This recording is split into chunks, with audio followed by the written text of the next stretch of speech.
Hello, former Crusaders, and welcome to our latest episode. My name is Sean Waskerud. With me, as always, is Brian Michaels, and today we are going to be doing basically a State of the Union address for the MCU, talking about where we think it's going. I mean, we know where it's going, but where our thoughts are on where we think it's going, as well as our rankings for all 33 movies and 11 WandaVision on 11 TVs/special shows.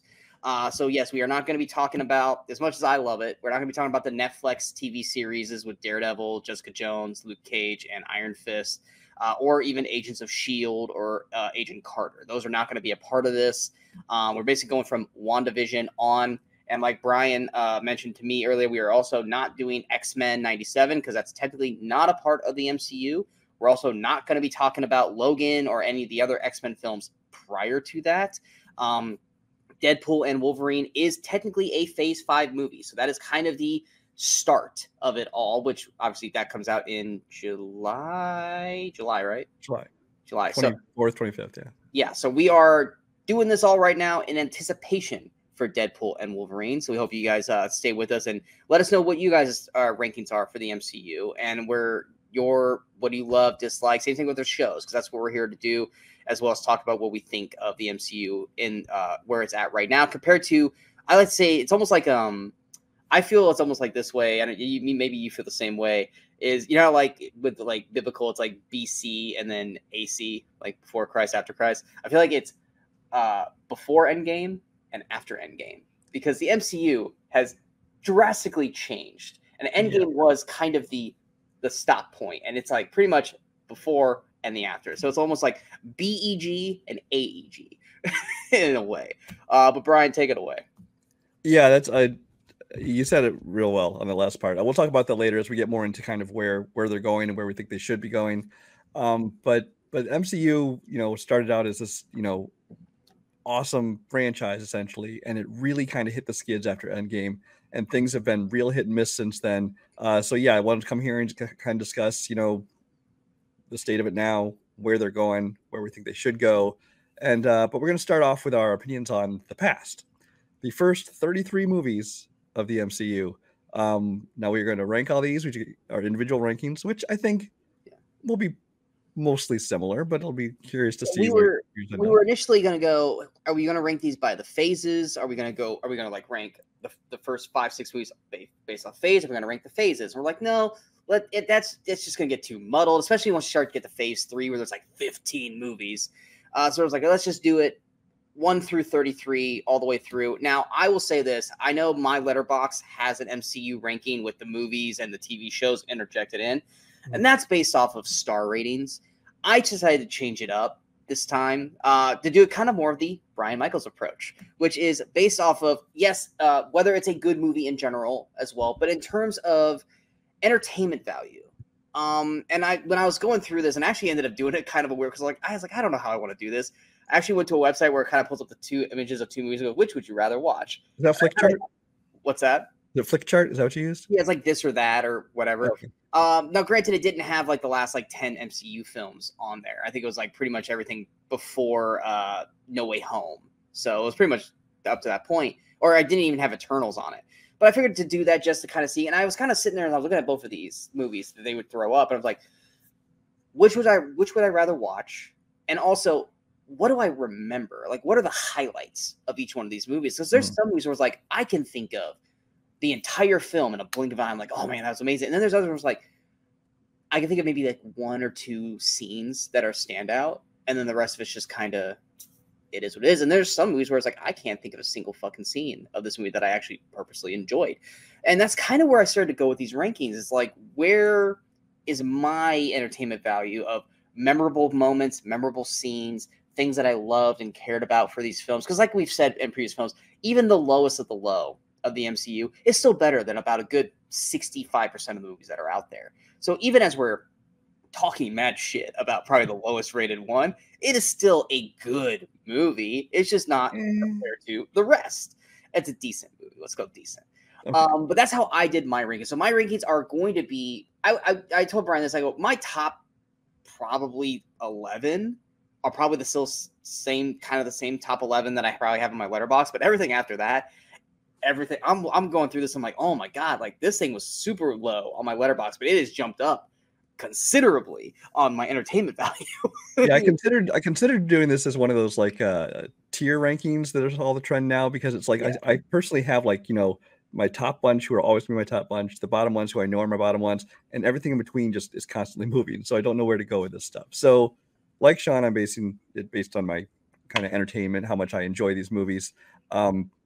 Also, my rankings are constantly in flux. So this is my ranking today.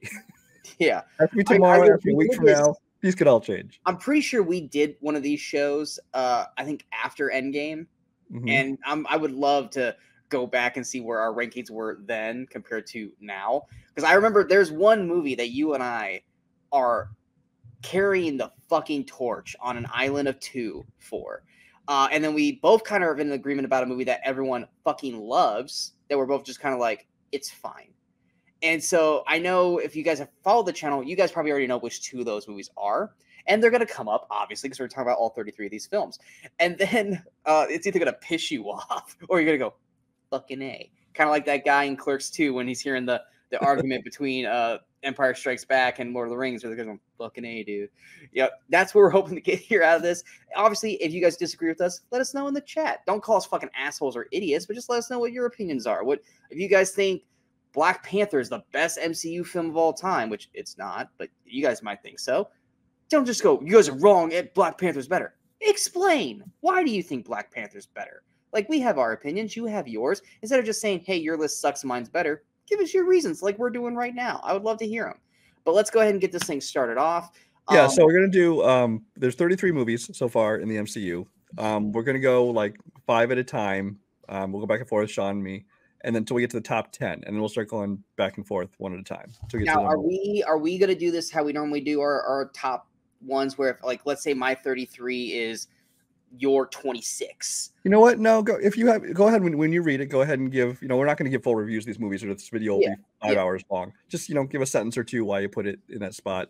But you don't need to wait, because we both know what movies are on the chart. It's not like, ooh, did this movie make his list? It's like they're all on the list. Okay, okay. I just want to make sure, because like if my 33 is like your 26, I don't want to, like, are we just going to wait for you or what have you? But okay, so yeah. So Sean, why don't you go ahead and give me your bottom? Well, you know what? Give me your bottom 8. Go through 33 to 26, because then we can go 5, 5, 5. I'm pretty positive our 33 is relatively close to the same. Okay. My number 33 is The Eternals. I literally was sitting here trying to go. Now, granted, if I really sit here and I really think, I can come up with scenes from the movie, but like in a split second thing, I'm trying to go, what can I remember from this movie that I actually liked? And all I could think of is criticism for this movie. There's not one good thing about this movie that I actually thoroughly enjoy. And I know I heard Kevin Feige's really still trying to push Bob Iger to shoot a sequel for this. And this is both a movie that Brian and I hope this movie would get wiped off the map. That was kind of the one thing we kind of hoped with the whole multiverse thing, is that we found out that the Eternals was in the multiverse, and it was like, oh, it's not part of the real world. So that way we can just say, oh yeah, they don't exist. We haven't heard anything from them since. There was like teases of them during Loki season 2, but this is a movie that I don't think any of us really give a shit about. But yeah, that was my 33. 32, and I'm sure you're going to get people here attacking me for this because of what the movie is, because you either have your everyone hates it or you're an asshole for hating this movie. My 32 is Captain Marvel. I love Brie Larson. I think she's great. I don't blame her at all for her performances in these films. I think she's doing the best she can with what she's given. It is more the story structure of the film, how it's shot, and just how they try to make it such a girl power movie with like the soundtrack. And like, it was just kind of so many things done wrong in the movie. There's a lot to like in the film. It's just executed so poorly. And it's one of the ones that I want to go back and rewatch the least, because I just didn't give a shit about it. Number 31 is one that's kind of always been on my bottom list, and that's Thor: The Dark World. I like the Thor movies. I think they just executed everything in this too campy for my liking. I was trying to think of like, what's the one moment of this movie that I think hits the best, and that was is it Frigga? Her death and Loki's. Also, spoilers for these movies, obviously, because these movies are old enough now. Statute of limitations is passed on all. Exactly, but I'm talking about when we talked to like the most recent one. But even then, the most recent one came out, I think, over a year. No, Guardians. Sometime, yeah. Guardians, yeah. So it's time has passed, guys. So we're talking. But yeah, her death and Loki's reaction to the death, like that moment where you're looking at him in his cell and he everything he's trying to make it look like perception wise everything's fine, and then like Thor walks away and he looks like he trashed everything because he's just destroyed. I thought that scene works amazing, but the rest of the movie itself is I'm just not a huge fan of it. My number 30, which honestly, because I've only ever watched it the one time, because it's become pretty much like this doesn't exist in the MCU world, but it does, but it doesn't, is it The Incredible Hulk. I barely remember this film. I don't remember disliking the film. I thought Edward Norton was a solid Bruce Banner, but I mean, compared to Mark Ruffalo, I think Ruffalo is just way better at it, because I think he found the tone of what the MCU was, where Edward Norton was kind of doing his own thing. Like I said, I don't remember disliking the film, but because it feels so like, yeah, that happened, but not really, because we have to switch to Ruffalo, so we kind of pretend this film doesn't exist kind of thing. But then obviously She-Hulk kind of said, fuck that, that was there, that happened kind of thing. So it's weird. I don't hate the movie, but because I feel like it's so inconsequential, kind of like Eternals, to the rest of the franchise, it's always rated low for me. I don't go back and whenever I do rewatches, I kind of just skip that one because I try to tell my brain that it didn't really happen kind of thing. Number 29 is Ant-Man and the Wasp. I really can't remember jack shit about this movie. I remember not hating it. I just remember going, was this needed? I get we had to introduce Wasp into the equation, but I remember the third act just being kind of a big keep away fight. Like, oh, who's got this? Tag, you're it. No, I got this. Now Tag, you're it. It's like, is this really what the fucking final battle of this movie is? Is this a like chase sequence of trying to take this thing back and forth, back and forth? It just didn't leave anything to be desired. I think it's one of the very, very few MCU films I've only watched once. Which leads to number 28, which was my worst. If you go to my Letterboxd, it's my worst rated one. But I think I've actually kind of, much like most movies that we know are just not good, there are just moments there that you're just like, I remember this moment. I like these moments and stuff like that. And that's Iron Man 2. Iron Man 2 is not a good sequel. It really isn't. I don't like where they kind of made, granted, I know in the comic books he's an alcoholic, but I don't like how they do that one scene of him being drunk at a party, and they kind of make it, oh, you went over the edge. I'm like, he really didn't. But this is like when Disney was taking over, and they didn't want to make that storyline a storyline. So they just had one random scene, and then he was fine after that, which was like, don't like that. I like Mickey Rourke. I love the first fight with him and Iron Man on the raceway, but I feel like his character after that just doesn't really gel with the rest of the movie. And then you've got Sam Rockwell, who's the highlight of this film. He's fucking amazing. And then we got to get him in What If, which just made it that much more great. He is the highlight of this film. And that's why it's bumped up from 33 to 28, because Sam Rockwell, I could watch Sam Rockwell dancing on stage at that one point in the film over and over again, because he's just he knows what movie he's in. Problem is that Mickey Rourke, I don't feel like knows what movie he's in. His main dialogue that I can remember is, "Where's my bird?" Like, that's the one thing I remember. Damn, my bird. So it's like Sam Rockwell's performance and then the raceway scene are the two things that I remember that I find fondly. And then there's not really much else in this movie that I love.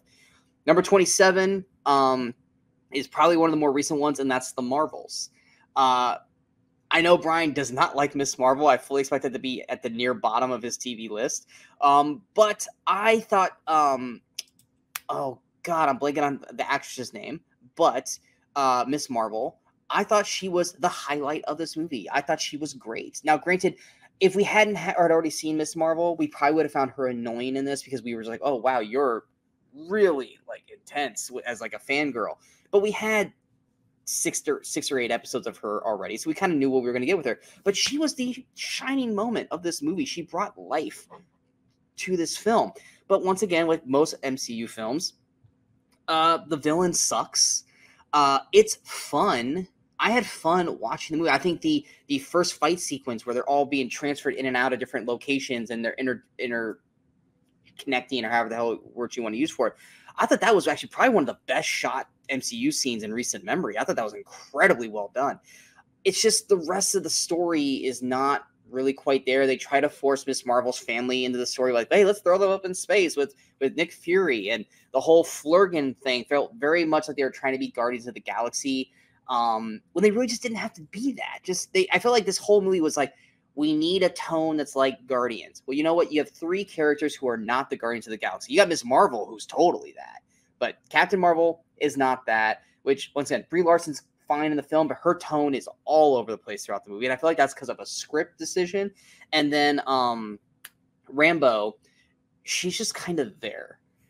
Like, they try to give her an arc, but they don't hit it strong enough for it to be memorable. And they left kind of everything in flux, and we don't know what we're going to get with that.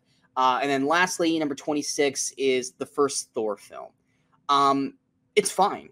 It's fine. But it also is exactly what I just said. It's fine.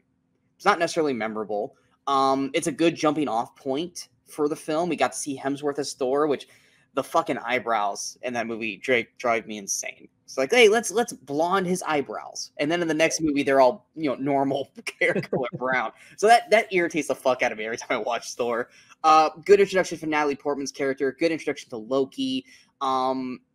Everything. There's nothing wrong with the film, but it's very much a phase 1 MCU film where it's like, we're just scratching the surface. We don't want to go too far with it because a lot of people don't know Thor. I think most people outside of comic readers' introduction to Thor was Adventures in Babysitting.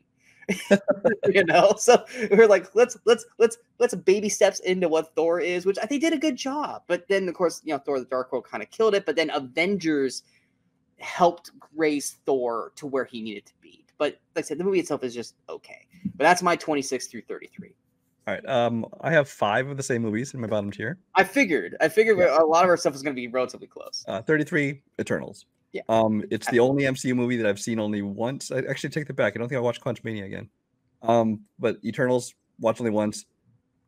Don't know if I'll ever watch it again. I just don't care. I mean, like he already said, it's visually good filmmaking. It's got a great cast to it. A lot of people in it that I was really looking forward to seeing. I just don't care about the characters. Don't care about the story. I would be happy if they just pretend this didn't exist and move on.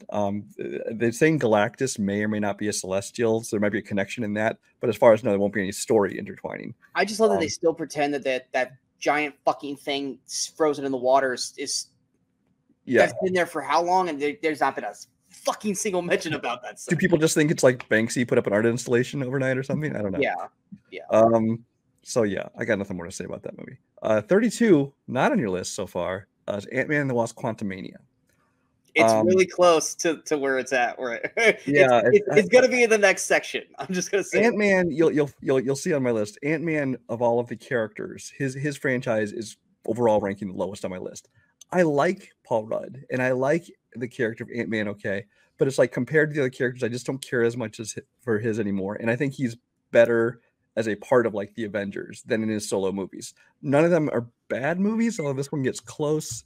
It's just kind of forgettable to me. So I'm just kind of like, eh.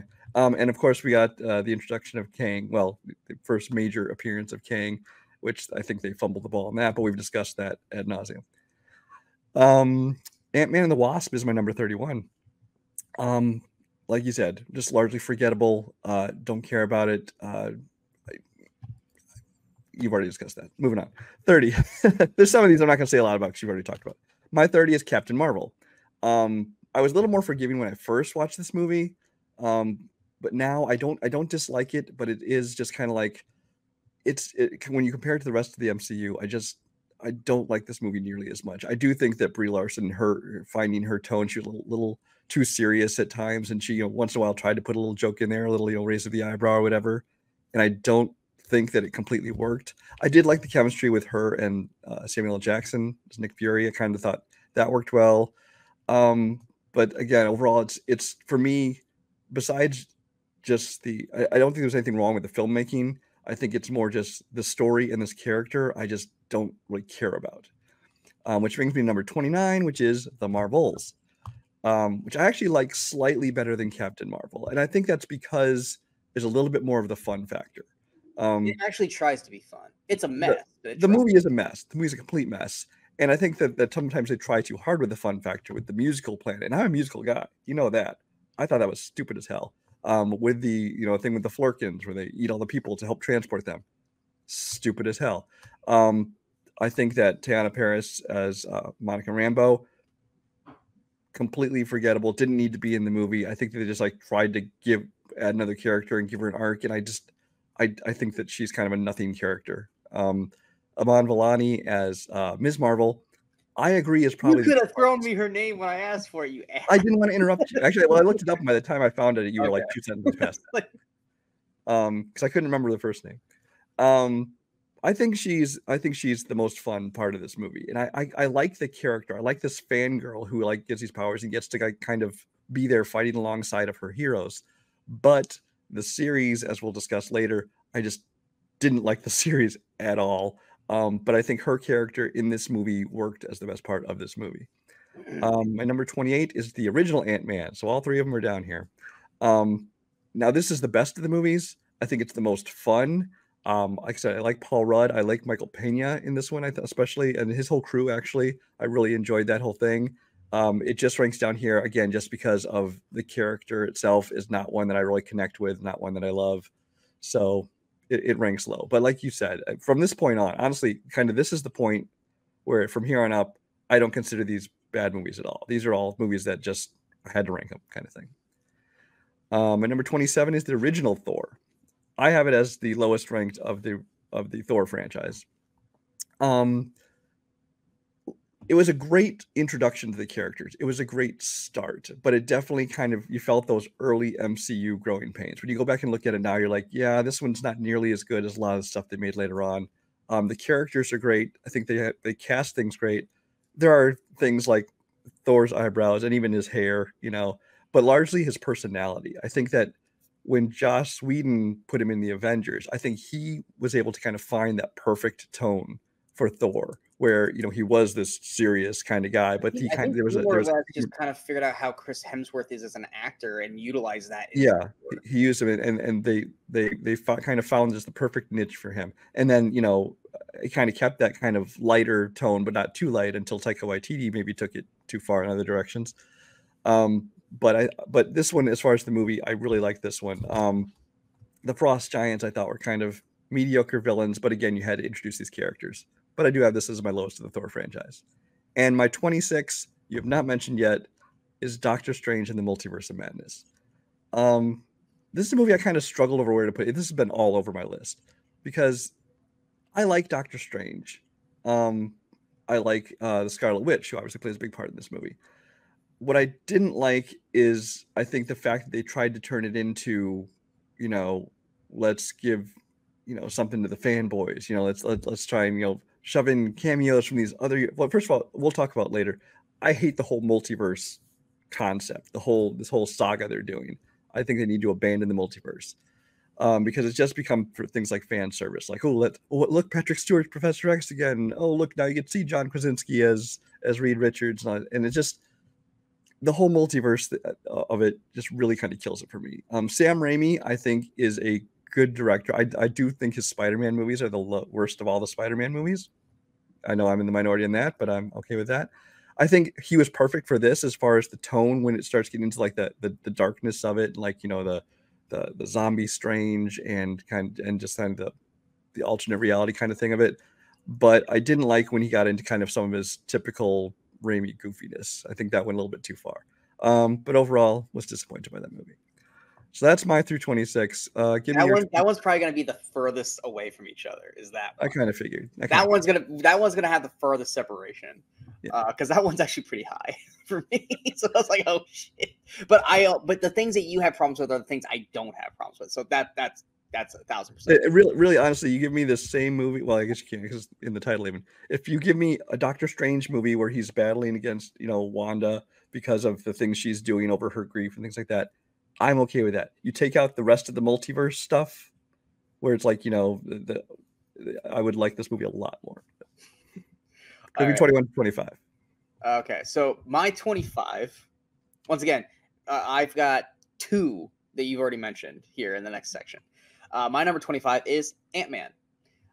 Once again, just like what you said, Ant-Man is the lowest trilogy on this list. Now, granted, Thor, I got 2 Thors in the very bottom too, but the other 2 Thors are a lot considerably higher up. But Ant-Man trilogy is all down here. Once again, I love Scott Lang. I love Paul Rudd. Their movies just really feel like, did these need to be movies? Ant-Man did, because you had to introduce Ant-Man. But like Ant-Man and the Wasp just did not feel like it was needed. You probably could have had the Wasp pop up in some other film. Kind of like in Ant-Man when you had Falcon pop in. Like you could have just had like a little small thing here, like, oh yeah, Falcon. He's actually a legitimate character now, because you have that whole little fight with him and Ant-Man when they're trying to get stuff. I think he was trying to get Pym particles or something in that part. I liked the funness of the film in the last battle where they're shrinking and battling on Thomas the Tank and stuff like that. Like that was just, it was uniqueness to it. There are parts to like in all those movies, yeah. Yeah, because like this is basically a heist film for what it is. And Corey Stoll, I thought was a solid villain, and then they completely ruined him. In this one, yeah, they completely ruined him in the third film. But he was good in this one. I blocked that out. I honestly forgot about that until you mentioned it. I'm about to bring it up because that's where we're going into the next movie. But yeah, Ant-Man it was a good first film, but it didn't need to be a franchise, or it didn't need to be a trilogy, because they're just very inconsequential films. They're the one trilogy that you can easily skip all 3 movies, or at least you can skip 2 and 3, and you'll be fine the rest of the way. Number 24 is Ant-Man and the Wasp: Quantumania. Like pretty much all the same things what I said about Ant-Man already. I really loved Jonathan Majors' Kang in the film. I thought he knows the assignment. He knows exactly what the fuck he's supposed to be doing, and we'll talk about him later in Loki. It sucks that what shit happened to him outside of, in real life, because we're not going to get what we were going to, because I was so fucking excited for Kang Dynasty and Secret Wars. But Quantumania did a damn good job of fucking up everything, because you had Kang lose to a bunch of fucking ants.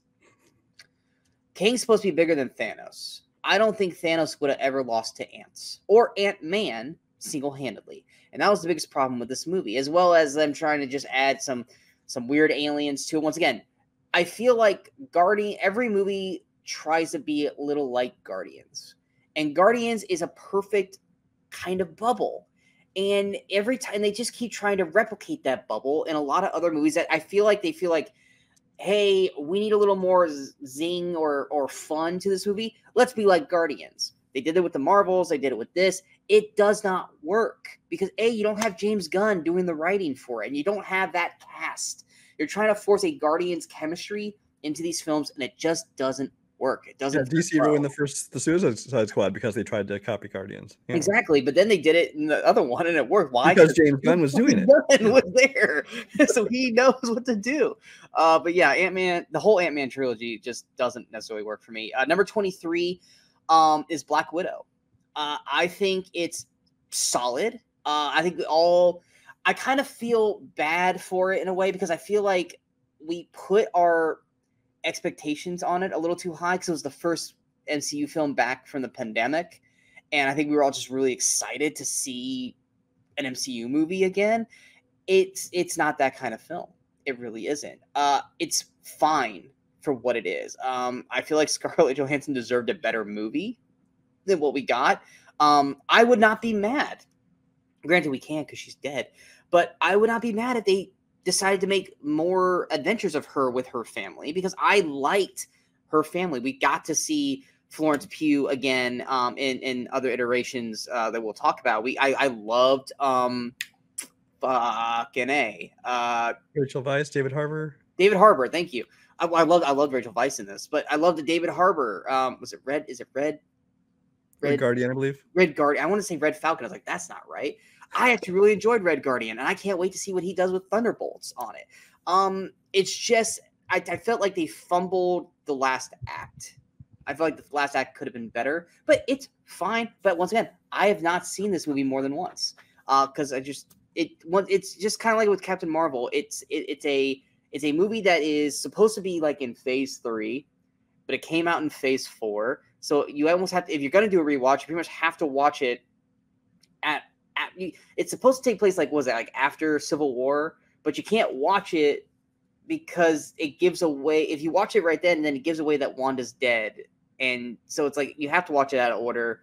It's just I like to watch things like chronologically in order, but you can't watch that one in order because it gives away what happens in Infinity War. But it's fine. It's okay. Number 22, you probably have higher on your list because of the writing and the director, but I have Iron Man 3.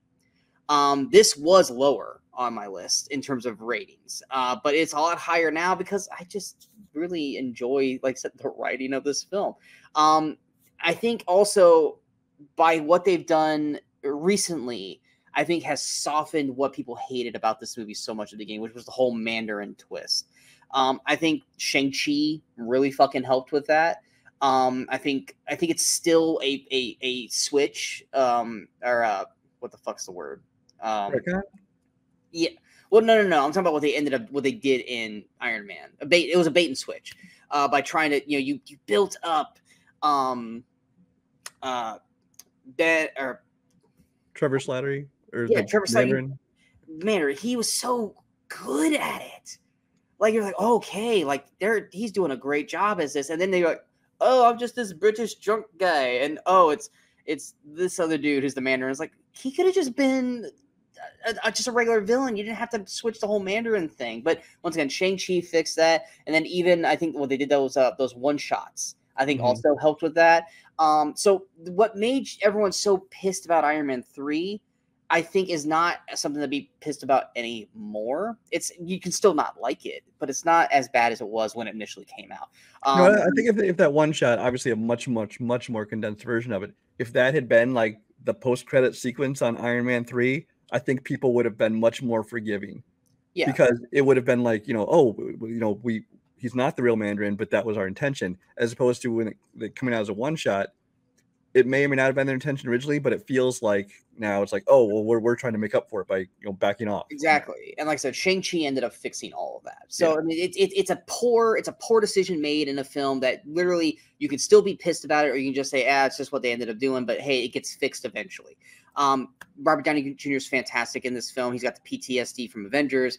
The whole extra Iron Mans I thought worked. The attack on Stark's mansion I thought was incredibly well shot.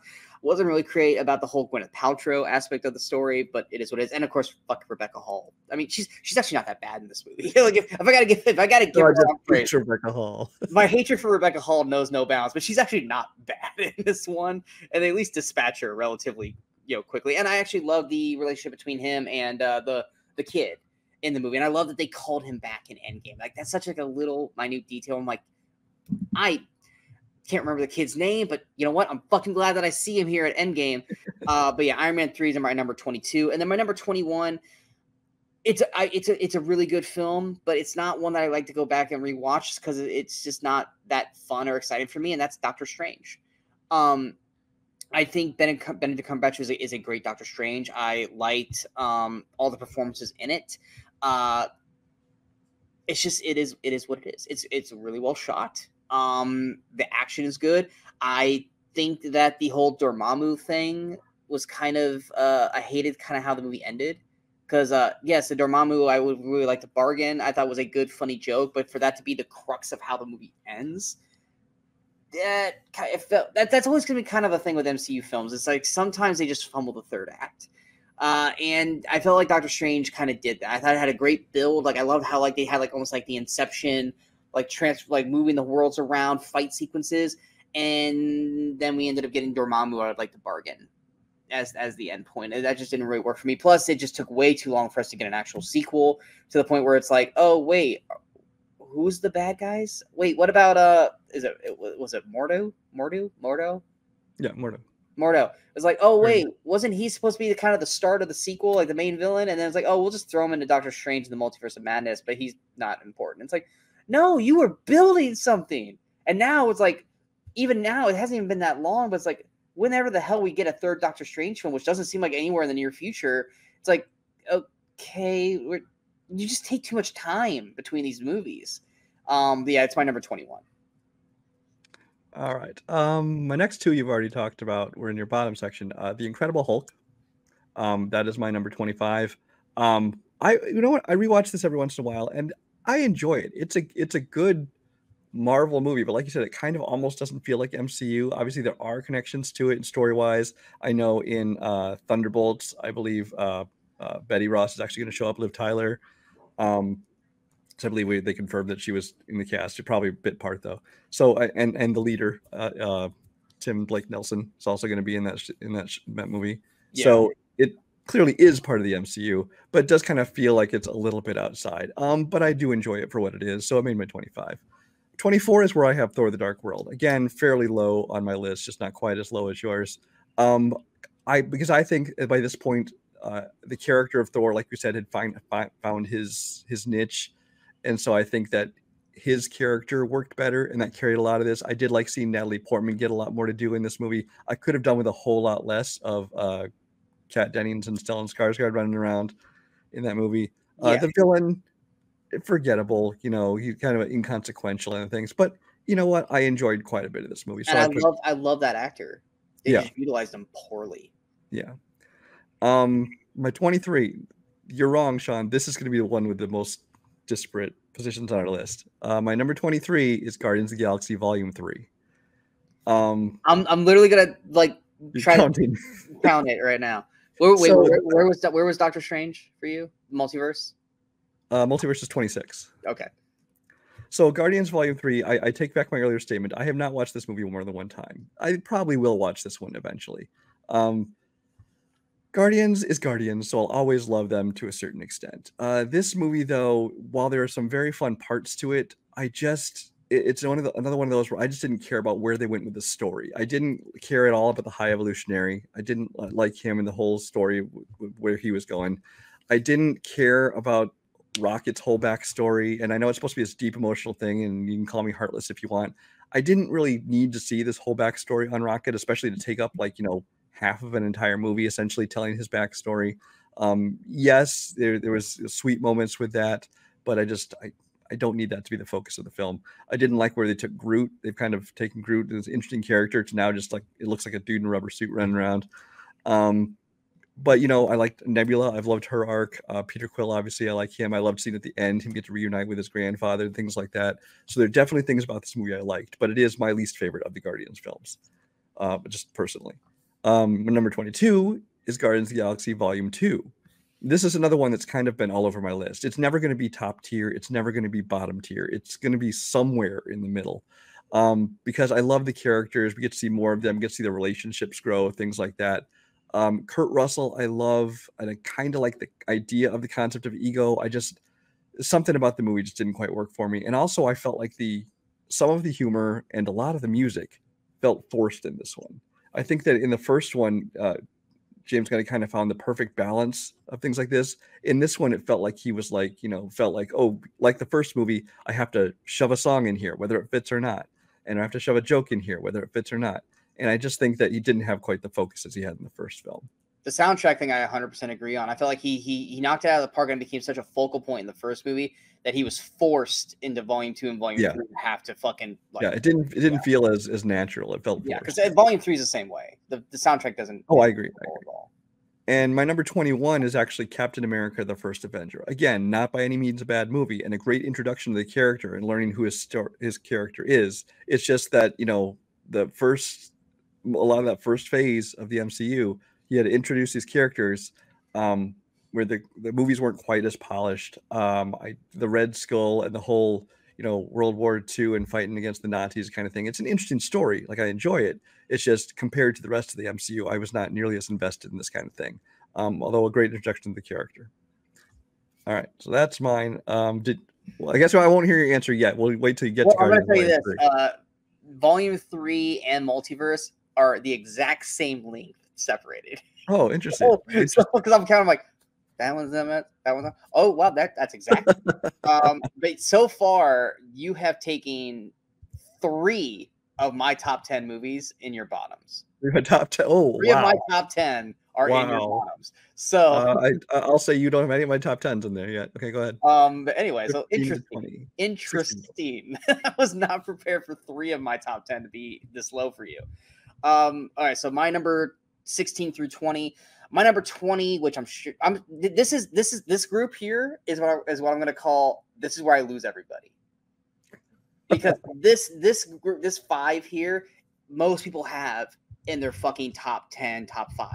Wow. This is where I lose my group of people. This is where everyone's like, all right, Sean, we're with you. Fuck you, Sean. This is my fuck you, Sean. We're on Bryant's side now. Yeah. My number 20, Black Panther Wakanda Forever. Like I said, good movie. It's a good movie. None of these are bad movies. I'm not going to go say, this movie fucking sucked. None of these are bad films. These are all like 4-star films for me. We've entered like 4 stars and up kind of range. I think Doctor Strange was like a 3.5. So we've entered everything's 4 stars and better for me. The drama of not having Chadwick Boseman in this film obviously speaks volumes. The Angela Bassett is amazing in this film, like without question. She deserved the nomination. I thought she should have won it. What I think doesn't necessarily work with this film. I didn't give a crap about the Iron Heart. I didn't care that it felt like everyone had to have an Iron Man mech suit near the end of the movie in order to fight. I thought the villain had potential, but doesn't ever really hit past a certain gear. Could have been great, but kind of just stays in the middle region. He's not like in the bottom tier, but he could have excelled. He doesn't. I loved the appearance of Killmonger. I was not prepared for that, which made me so much happier. If Chadwick was alive, well, granted, Chadwick would have been in the movie first off, but I feel like that scene would have made more sense if it was Chadwick talking to her and not Killmonger, because I don't feel like her or Killmonger really had any scenes in the first Black Panther film. So that doesn't, it felt out of place, but I was so happy to just see Michael B. Jordan's Killmonger again that I was like, I don't care. Villains they've had, yeah. I was like, he's back. I don't care. But and then I felt like the once again the third act kind of is all over the place. It's like, oh, we have multiple locations, and it's like, have we earned that in this movie to have those multiple locations for the fights? I just thought like it's good, but it became one of those movies that you couldn't trash because of Chadwick, and it's like Chadwick's not in the movie, guys. He's not, so you can't. It's not his movie to be bashed. Like, I appreciate what they did with it. I thought the first opening sequence, the funeral of it was incredibly well done, but then it just still kind of came like this underlying tone through the rest of the movie, and the movie really needed to start going, okay, we embrace, we remember, but we need to move on. We need to start building this as its own thing again, because Chadwick's gone. We need to continue the story. And I feel like this whole movie was just in remembrance for, which I appreciate, I respect, doesn't necessarily make it up on the fucking list. I felt like everything that Black Panther built took a step back in this sequel. I'm open to seeing where they go from here, but it didn't do. I felt like they tacked on Martin Freeman in there just so that way, oh yeah, he's in this movie because he was in the first one, but he really wasn't inconsequential. They keep trying to fucking Flores. I'm blanking on her fucking name. Louise Parker. Julia Louis-Dreyfus? Yeah, Dreyfus. They keep trying to force the character in everywhere, and they have not done a damn good job of having me give a flying fuck right now. Thunderbolts is probably going to do that. So I reserve my thoughts to change my mind when that eventually does happen, but I just stop fucking forcing her into everything. I don't care. But yeah, Wakanda Forever is my number 20. Number 19, and I still feel like this one is kind of moving, but I'm locking it in here, but I feel like it could easily move up like 5 spots. Thor Love and Thunder. There's a lot that I love about this movie, but there are things in this movie that I fucking hate, aka the Screaming Goat. It was funny once. It was not funny the 8th fucking time it happened. I thought Christian Bale, once again, much like Wakanda Forever, he's better than, I forgot the name of the villain. That's the thing. I forgot the fucking name of the villain in Wakanda Forever, but I know him, but I don't remember what his name is. Oh, Namor.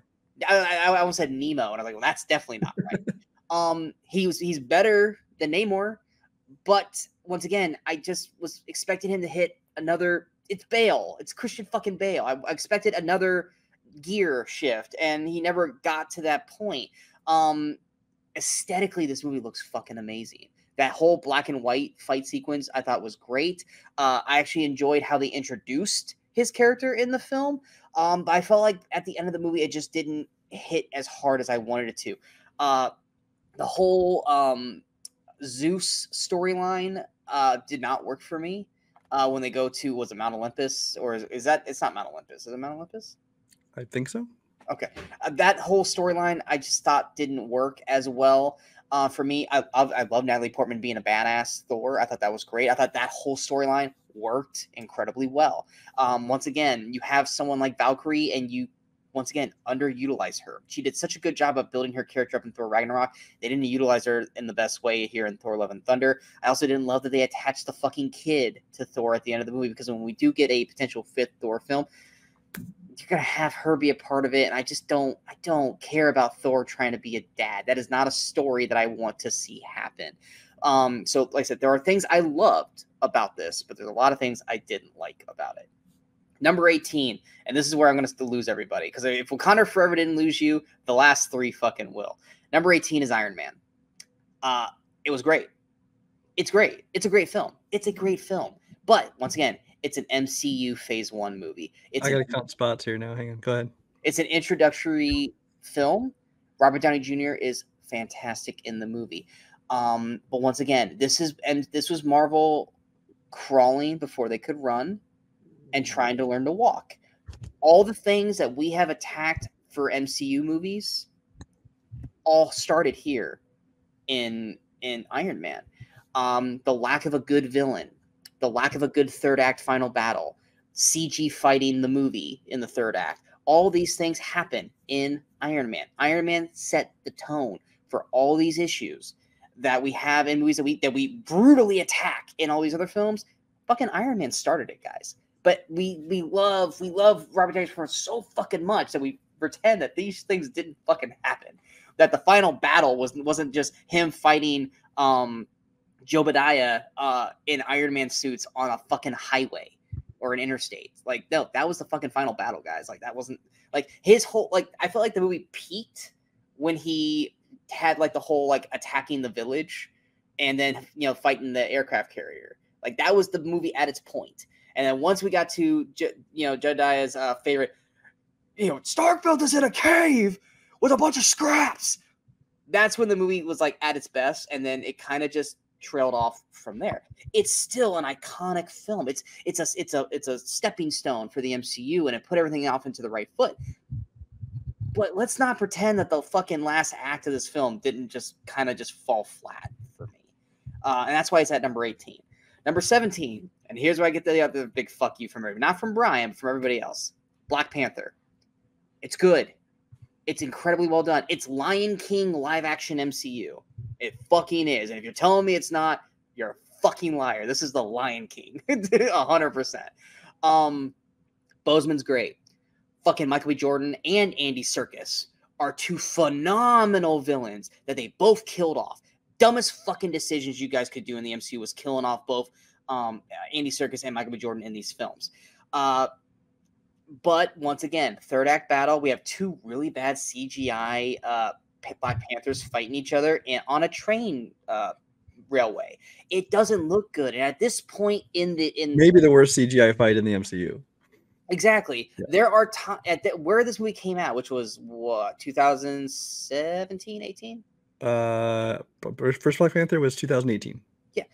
CGI, guys, we've gone where in the world in CGI? Why does this look so shitty?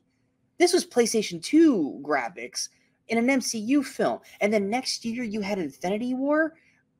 No, Infinity War's fucking like the same year. Yeah, Infinity War. Same year.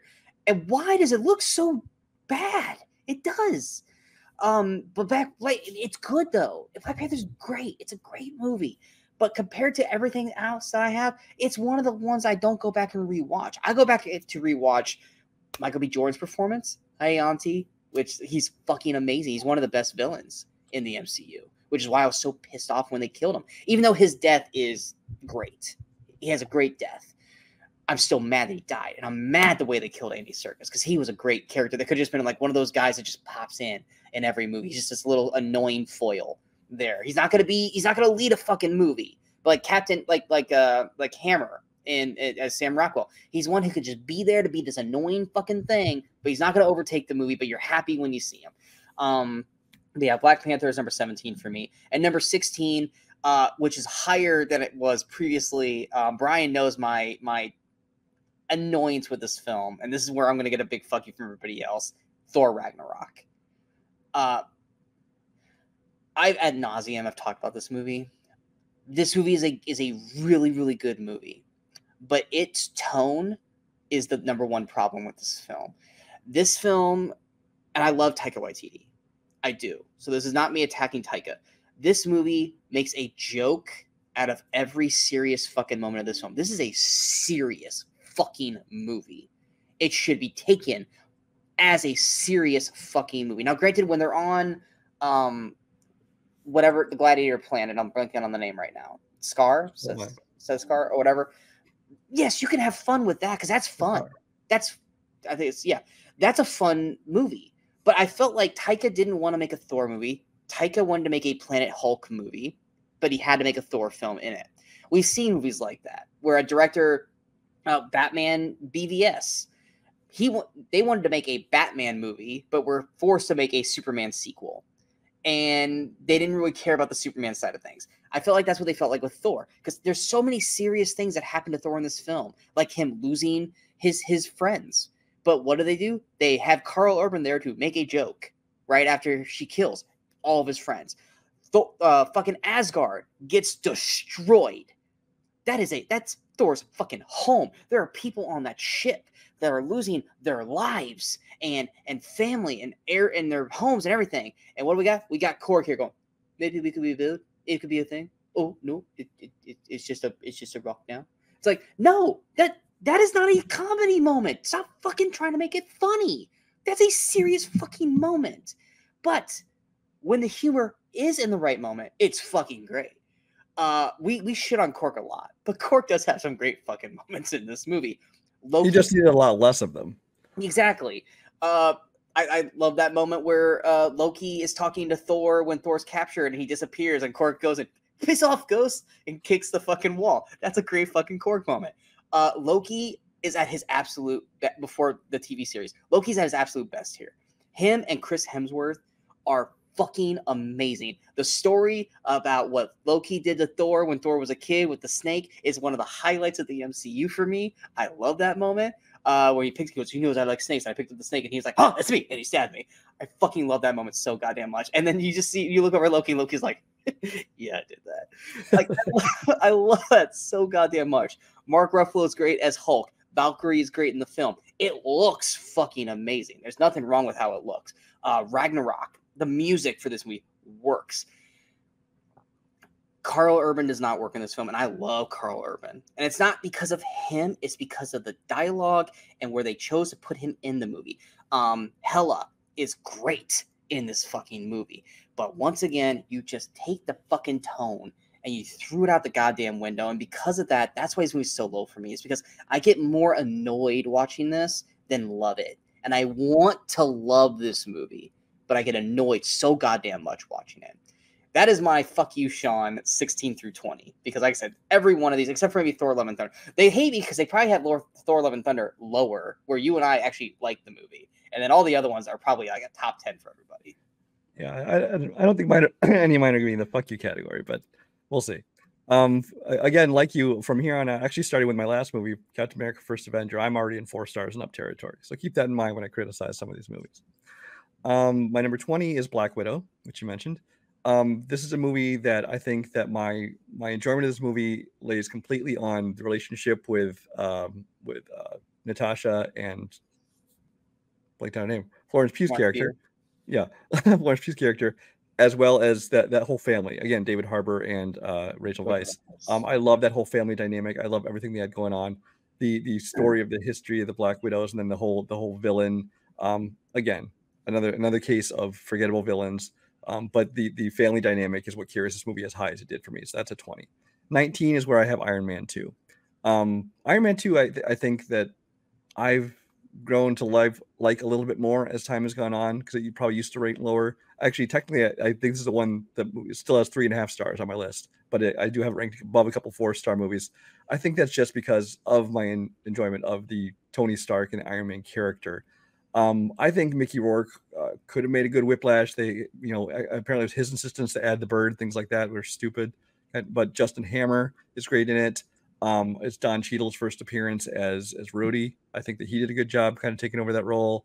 There are definitely things about this movie I liked that brought it as high as it did, but I think part of it's just that Iron Man character. I think that it carries it a little ways for me, especially Robert Downey Jr. 18 for me is where I have Doctor Strange. I didn't really care about this character going into this movie. I'm like, I don't care about Doctor Strange. Why are they going to bring, magic into the MCU? Because up to this point, they kind of still been kind of grounded. I mean, you had the Thor of it all, but that was kind of like, they explain it's not really magic. It's just science that our world doesn't know yet kind of thing. And this one's just like, no, this is fucking magic. We're going there. and we have books. We've got a Hogwarts. We've got everything. And so I was kind of like, I didn't really care about Doctor Strange. However, and I didn't actually really like Benedict Cumberbatch. I'm still not a huge fan of his, but I always thought he was just kind of fine. But I watched this movie, and I actually really enjoyed this movie a lot more than I expected. Now, some of that is due to the cast all around him, Chiwetel Ejiofor and Tilda Swinton as the Ancient One, things like that. And Mads Mikkelsen, of course, as the villain. So I like the cast. I like the way the movie looked. I think that it did manage to have more humor than I expected. I expected it to be a very more serious film, especially with this cast, but it definitely had some humor in there, which really carried it. I think that they kind of completely wasted Rachel McAdams in the MCU. It's like they could have used her in a more substantial role, but maybe that's not what she wants to do. So she just plays a small part in this movie. So it's like, I like her, but it's just like, I feel like she could be used better than that. Not the character, because the character would have everything more to do, but they could have used her as something else, I suppose. But anyway, I enjoyed this movie a lot more than I thought it did. The ending with the whole Dormammu thing, and it keeps in the loop. There's fun things like that, but again, it's that final battle. You're kind of like, okay, I don't really care about where this is going. My 17, I don't think you've mentioned yet. This is where I have Shang-Chi and the Legend of the Ten Rings. There are things about this movie I love. I mean, especially some of the martial arts fights, like the thing on the bus, obviously is a great sequence. There's some great parts in the final battle. I love the relationship with him and Awkwafina, which never thought I'd say I liked Awkwafina in a movie, but once in a while she manages to succeed with one. That's kind of been a running thing here. More so than not, which, like I said, we really got to stop giving her shit, because we actually end up liking her a lot more than normal. Yeah. But I liked her in this movie. I especially liked their relationship, because it was like, it's almost like a best friend kind of sisterly, sibling relationship, without trying to have to force some kind of a romantic subplot in there. What I didn't really care so much about was once again the final battle with the flying dragons, things like that. They got into some of the more mysticism of it. I didn't really care so much about that. I also think that Simu Liu is kind of an average actor. He's a little bit of a charisma vacuum. He's kind of seems like he has like this one expression and one kind of tone of voice. He's not bad. It's just I don't, he doesn't stand out to me as a main character. But I enjoyed definitely parts of that movie. 16, these two switch place all the time. Black Panther: Wakanda Forever.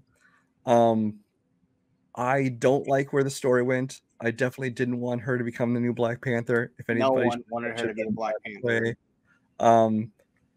So I already kind of had a chip on my shoulder going into this movie. They were doing this. Plus, I just don't like Letitia Wright. She's kind of a crap person in real life. But there's definitely, I mean, filmmaking wise, I think this is one of the movies that filmmaking wise kind of boosts it, because a lot of that stuff, especially the early stuff with the funeral of T'Challa and things like that, and really kind of boosts the movie up. I think that was handled very well. Angela Bassett's performance, Oscar worthy, should have won that. She was robbed of that Oscar. She was phenomenal in this. I also like the reappearance of Michael B. Jordan. Namor, I really liked the Namor character. I liked how they took it and kind of put a spin on it. They gave it that was not Aztec, Mayan. I don't know what it was. I don't remember. But they kind of put that spin on the character, which hadn't really existed in the comics. I thought that was a good way to go with it. I like the look of him. Again, he's not super memorable, as he's not like a top tier villain, but I think he was fine for this movie. So that's why this puts this in the mid tier for me. And that's through 16 for me. We went through those a lot faster. I was like, wait, are you missing one? I was like, no, you went through those already. Well, I'm trying to go fast because I didn't want this whole thing to be too long. So. My number 15 is Shang-Chi and the Legend of the Ten Rings. I feel like this movie is probably one of the most forgettable because we haven't gotten anything built on it yet, except for like that what if. But it's so I love this movie. I love every aspect of it. I agree. I don't think they needed the dragons, but I fucking loved watching the dragons in the third act. I thought, once again, this completely fixes the whole Mandarin thing because his father was the actual Mandarin. I loved the introduction to his character, how like the movie focused on him in the first like 10 minutes of the movie. And we got that great fight sequence with him and his future wife fighting each other. Then, like I said, the train or was it a train or a trolley? It was a bus. It was a bus? Okay. I thought that was incredibly well done. Then you have that sequence where they're at the fight club, where he that whole part, yeah, like that, but like not even the part where he's fighting like Abomination. I'm talking about like afterwards when like the Ten Rings is fighting them, and they're like, I'm a sucker for like was it Skyfall does it where it's like they're fighting on the side of the building, they got a really bright like lit up building. Yeah. I'm a sucker for those scenes. And then he's on the outside of the building too. Yeah. I love that. Like I said, Awkwafina is great in the film. Simu Liu, I agree. Everyone kind of acts around him, but I feel like he blends in well with everybody. He's fine. Yeah, he's fine. He really finally showed his chops in Barbie. He could really just kind of just do what he does. I'm cool with him. I would encourage anyone who hasn't seen it to watch a TV show. It's on Netflix called Kim's Convenience. He's fun in that. Anyway. Yeah, but I mean, I enjoyed the characters. I thought I wasn't gonna like. I can't remember the name of it, but like the butt animal, like the thing with. I kind of hated. It's like a character I wanted to hate, but I was like, you know what? It's harmless. It's not doing anything to deviate from the film. But I loved the whole third act. I loved the fight. Like him and his father's fight felt like a fucking fight. Then you had the dragons thing, and then you had those whatever the things where they were attacking the village, where it looked like it was kind of like taking the souls out of people. Like that shit. I was like that. This is fucking great. Like Shang-Chi does not get the recognition it deserves, and I'm saying that at number 15. I definitely enjoyed it far more than I thought I would, because I thought this is this one of those characters where I thought most people haven't heard of this character. I, a Marvel reader, had barely heard of it. I don't care at all about this character. I don't want them to waste a movie on this character, and it kind of felt like Marvel going, okay, we need to have we need to make sure and be diverse and have an Asian star. What Asian characters do we have? Not that I'm saying don't jump on me. I'm not saying diversity is a bad thing. I just think that they had to dig and find a D-list character to make a movie, and but I ended up enjoying this far more than I expected to. Yeah, and I can't wait for them to eventually, hopefully, do a sequel for this, because I want more of it. I want to see more of this, especially with where it ended. Like the fucking post-credit scenes, like, hey, come with us. We're gonna bring you into the fucking Avengers, and we haven't seen a single thing. Granted, there hasn't been an Avenger movie since, but I want to see more. Number 14, this one's actually dropped for me, because this was a top 10, or right at the top 10 for me, and that's Spider-Man: Far From Home. Spider-Man and Captain America are probably my two favorite. I mean, we all love Iron Man, Robert Downey Jr., but he can only do so much. You love him for his dialogue and shit, not necessarily for what he does. Spider-Man and Captain America are probably my two favorite MCU portrayed heroes. Spider-Man's always been my number 2 favorite comic book hero behind Wolverine. So Far From Home, I love the movie. I do. There's just certain aspects of it, and this is like I said, this is like a 4.5 star film for me. I love that he's dealing with the mourning of losing Tony. I love that he didn't just completely, it's a new film, whatever. Like much like Black Panther with Wakanda Forever, this was a focal point of the film, was his loss for Tony, but it didn't overtake the movie like Wakanda Forever did. You had a first act of it, and then you have like a brief little touch up on it right before the big third act battle with him and Happy. It didn't overtake everything because he has his own story to tell, and he needs to focus on his own story, which is why Far From Home does better than what Wakanda Forever does. I thought Jake Gyllenhaal was a fantastic Mysterio. Didn't crazy like how it was all once again connected to Tony. Spider-Man doesn't have to be connected to Tony all the way. I think Mysterio could have just been his own thing. I didn't really care that we had to, oh yeah, it's Stark stuff. It's Stark, machinery, it's Stark tech, it's all this. That's what makes Mysterio do his thing. I would have loved if Mysterio just had his own thing. But when he utilizes it, it's fucking great. Once again, this is the first movie where Zendaya really shines as Mary Jane, because I feel like she's just kind of like there in Homecoming because she's not a focal point. She's great in this. Ned's always great. I loved him and his little relationship because it was just like a little comical. It needed more Marissa Tomei, but once again, she was not there, so you can only do what you can do. Happy's got great little moments. I love how they tease there's a relationship between them, and Peter just doesn't quite get it, kind of thing. The action sequences are great. The being abroad, I didn't think I was gonna like, because Spider-Man's always kind of like a New York person, but it works for what it does. The final act is great. The first time Mysterio really fucks with Spider-Man, that shit was fucking legendary. To have Iron Man coming out of the grave, like, chef's kiss of beautifulness to it. I fucking love Tom Holland as Spider-Man. Everything about this movie I loved. Like I said, I just didn't like how they kept forcing everything doesn't have to be connected to Stark tech. Like, we just have people be able to do their own thing.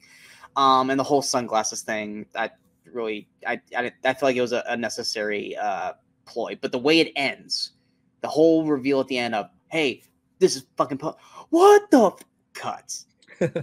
Beautiful. Fucking beautiful. Number 13, Guardians of the Galaxy Volume 2.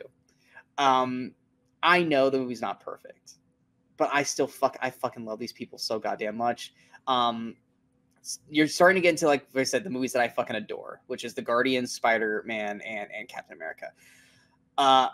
Guardians hits me. It always does. Every Guardians film makes me teary-eyed in some form or fashion. And Guardians 2 worked. That whole moment where Peter finds out that Ego basically gave his mom fucking cancer, which is such an evil fucking thing. And seeing just Chris Pratt's performance in that moment just fucking shoots him instantly, like without fail. Just split-second decision. I thought was perfect. Drax kind of brings it down for me. Him and Mantis' story, they kind of like Korg. They're great in small doses. When they overtake, that's when it kind of feels a little, all right, calm the fuck down. I do love Mantis, though. I do. I love him too. I like him in little moments. Sure. I don't like him overtaking everything.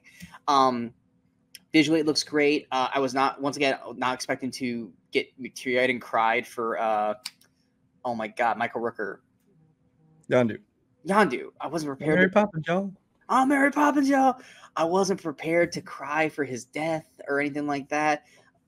He might be your father, boy, but he hates your daddy. Like, such great lines of dialogue with it. I agree. The soundtrack is forgettable. Baby Groot, the opening of this sets it off perfectly with Baby Groot dancing while everyone else is like fighting this big thing. I love the moment where Gamora's like, Groot, get out of the way. Hi. Just kind of like the little things like that. I love this movie. I know it's not technically a great Guardians movie, but I fucking love it. Number 12 for me. Once again, here's another one where people are gonna go, what? This is below this. The Avengers. I think the reason why this one was lower for me, I actually bumped it up. The Battle of New York is just so fucking good. I love the Battle of New York so much. It is the first real MCU movie that has a battle sequence where I'm going, ooh, the whole fucking way. Like, everything of that whole sequence is memorable as hell. Even the big cameo. Well, it's not a big cameo for most people. It's a big cameo for me that I love. Ashley Johnson, who I know her as Ellie from the Last of Us video games. She's just the random waitress that they just focus on the whole time. Like, I kept wondering, like, are they going to do more with her for some reason? No, they just really want Ashley Johnson as a focal point. I love that she's a little focal point in the movie. But it is rough. If you go back and watch it, it's rough in a lot of spots, especially the beginning. And then, like, there's just a lot of time where they're just kind of just, standing around inside in the ship, not doing a whole lot. But the dialogue is great. that is my brother. He's killed. Blah, blah, blah. Well, he's adopted. Those are the moments that make this movie great. It made you care about Coulson. It's such a fun film. It's not as good as everyone makes it out to be, though. It has a lot of issues with the movie itself, but it is fun as hell. And the third act is one of the best, not the best, but one of the best third acts of any MCU film. So that's number 12 for me. And number 11 is the movie that Brian and I will die on the hill defending because it's way better than any of you guys will admit. And it does so much to set up the rest of the franchise going forward. And that is Avengers Age of Ultron. Fuck everyone who thinks this movie sucks. This movie is so goddamn good. It builds on what Avengers built. It does everything, I won't say better, but it builds on it. You have the rapport of the group now. The first opening sequence where they're giving Cap shit for cussing is amazing. Scarlet Witch and Quicksilver get a great introduction into this. We get to see what Scarlet Silver's capable of, how she fucks with everybody. This is the first introduction of Andy Serkis's Claw. I think James Spader is a fantastic Ultron.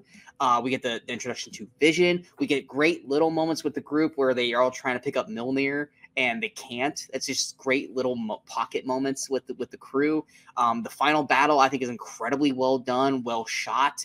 I don't think they should have killed Quicksilver, though. That's the part that makes no sense to me. Once again, we are constantly looked down on at Hawkeye for being a nothing character. Hawkeye is great in this movie. He is so underutilized, but Jeremy Renner is so good with this character, but he's just so disrespected by the MCU fans. I love this movie. And once, like you and I have said, it sets up so many things for the future. It sets up Ragnarok. It sets up everything with WandaVision that we didn't even know was important at the time. But when you go back, you're like, oh, fuck, Age of Ultron totally set everything up. It sets up the Infinity Stones as well. I mean, Guardians does that too, but this movie deserves way more praise than it gets. And it gets shit on wrongfully in all the wrong reasons. But that is my 15 through 11. You only have 3 of my top 10 that you covered so far. Okay. There's going to 7 of the same ones in the top 10. My 15, and everyone's going to say this is high, and honestly, it might be, but this is another one that's moved all over the place for me, is Thor Love and Thunder. Part of that is just that I love the Thor character. I think once they found his tone, I think that he's been maybe one of my favorite characters in the entire franchise. Christian Bale as Gore the God Butcher, he is great.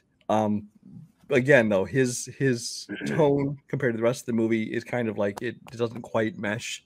It's almost like they thought we're getting super serious, so we have to get super light in other parts of it. So I think that he wasn't able to give the full, as great a performance as we know he's capable of. There are things I love about this movie, but there's definitely things that I don't like about it. I was a defender of when it first came out, as far as the humor, things like that. But on rewatches, I've been like, yeah, I don't hate it as much as a lot of people do, but he definitely went too far in many parts, especially with things like Korg and things like that. So this is a movie that, ask me in a week, it's probably going to be a different spot. But for now, it's 15, about halfway down my list. 14, Spider-Man Far From Home. Same spot. What's that? Same spot. I think that and Eternals is the only 2 that we have the same spot for.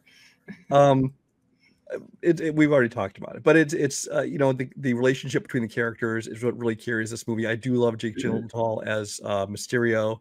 I thought it was kind of interesting the kind of approach they took with it, where he's kind of like acting like a mentor to Peter Parker, but then you find out that it's actually just using him, and it kind of turns out to be the villain.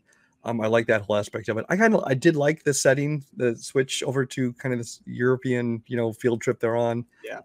Because it gave us something different. So it wasn't always just Spider-Man in New York City, which, yes, he's a consummate New York City character, but it is always fun to kind of see them taken out of that context once in a while.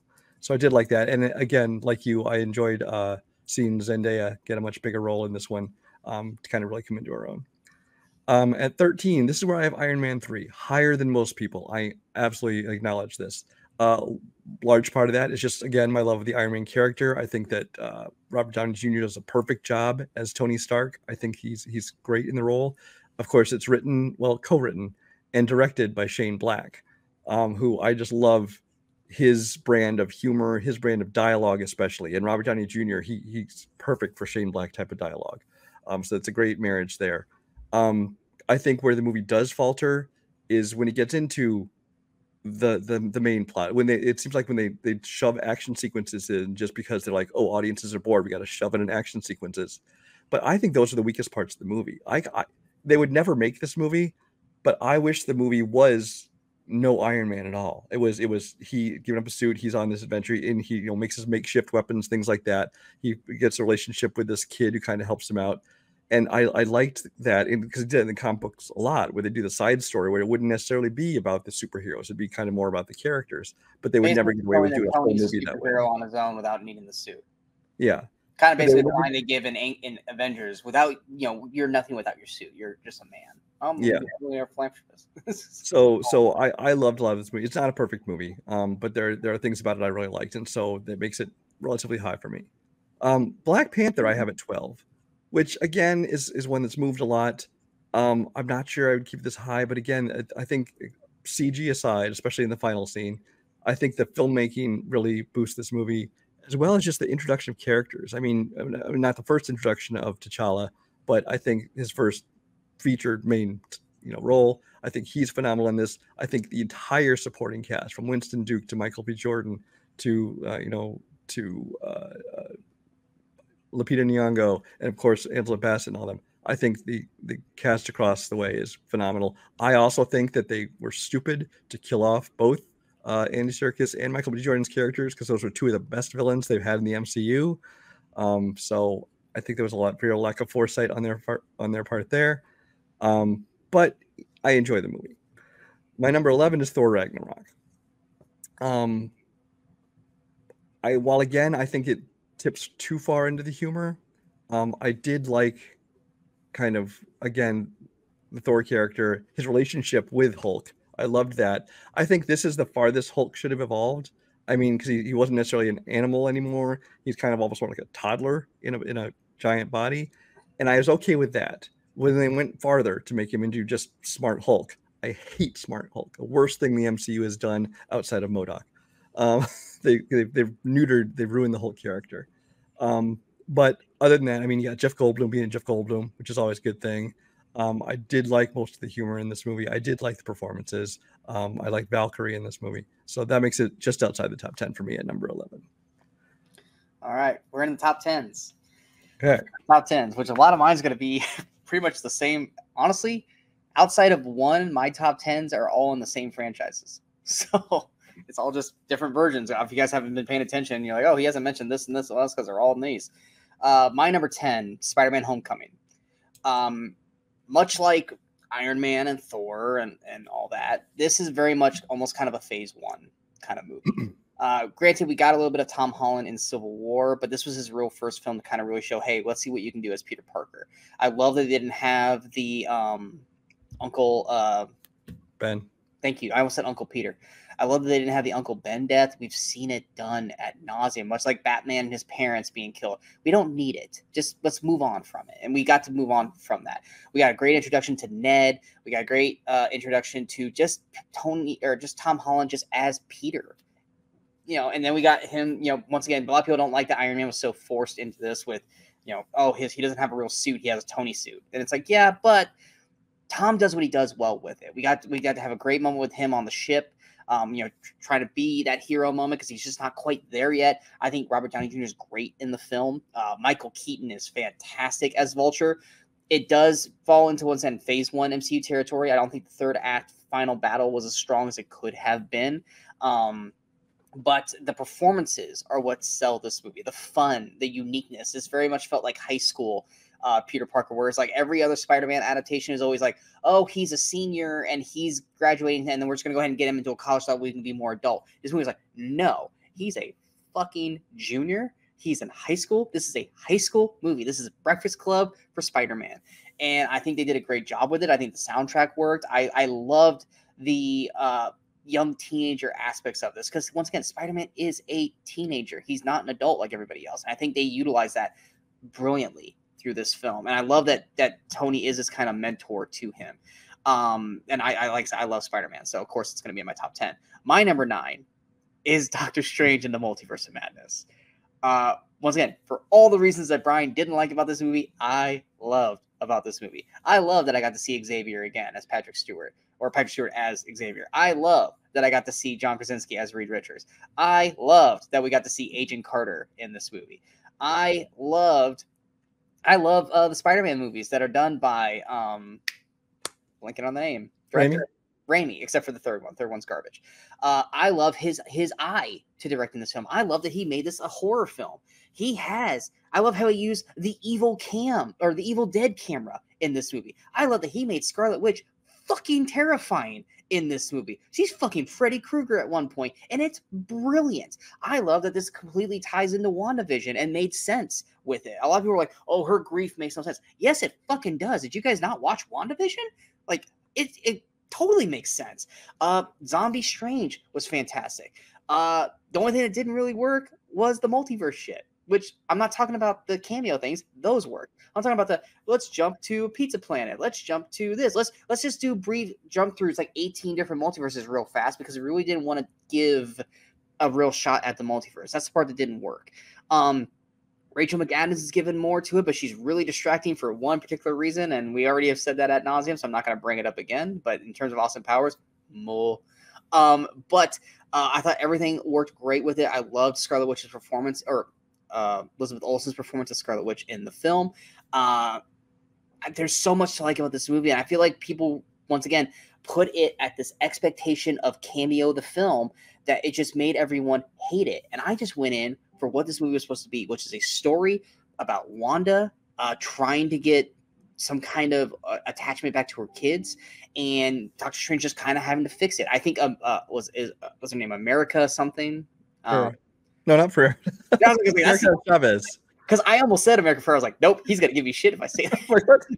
I think that character did not do a whole lot for me because they just didn't really give her the time. I mean, they gave her time, but it just didn't hit the way it was supposed to hit. But I think this movie gets treated unfairly because everyone was expecting cameo the film, and that's not what it was. And like I said, Elizabeth Olsen, it was too much for me. So yeah, it was too much for you, and it was not enough for everybody else. But yeah. I went in with the expectations of what this movie was supposed to be, and it did fantastic. So that's my number 9. My number 8 is another movie that you have already brought up, which is Captain America: First Avenger. I love this movie. I think it's done incredibly well. I think the character of wow, my brain is just not working today. Captain America, Steve Rogers. There you go. I was like, what the fuck's his name? I think Chris Evans does an incredible job of setting up Steve Rogers through the film.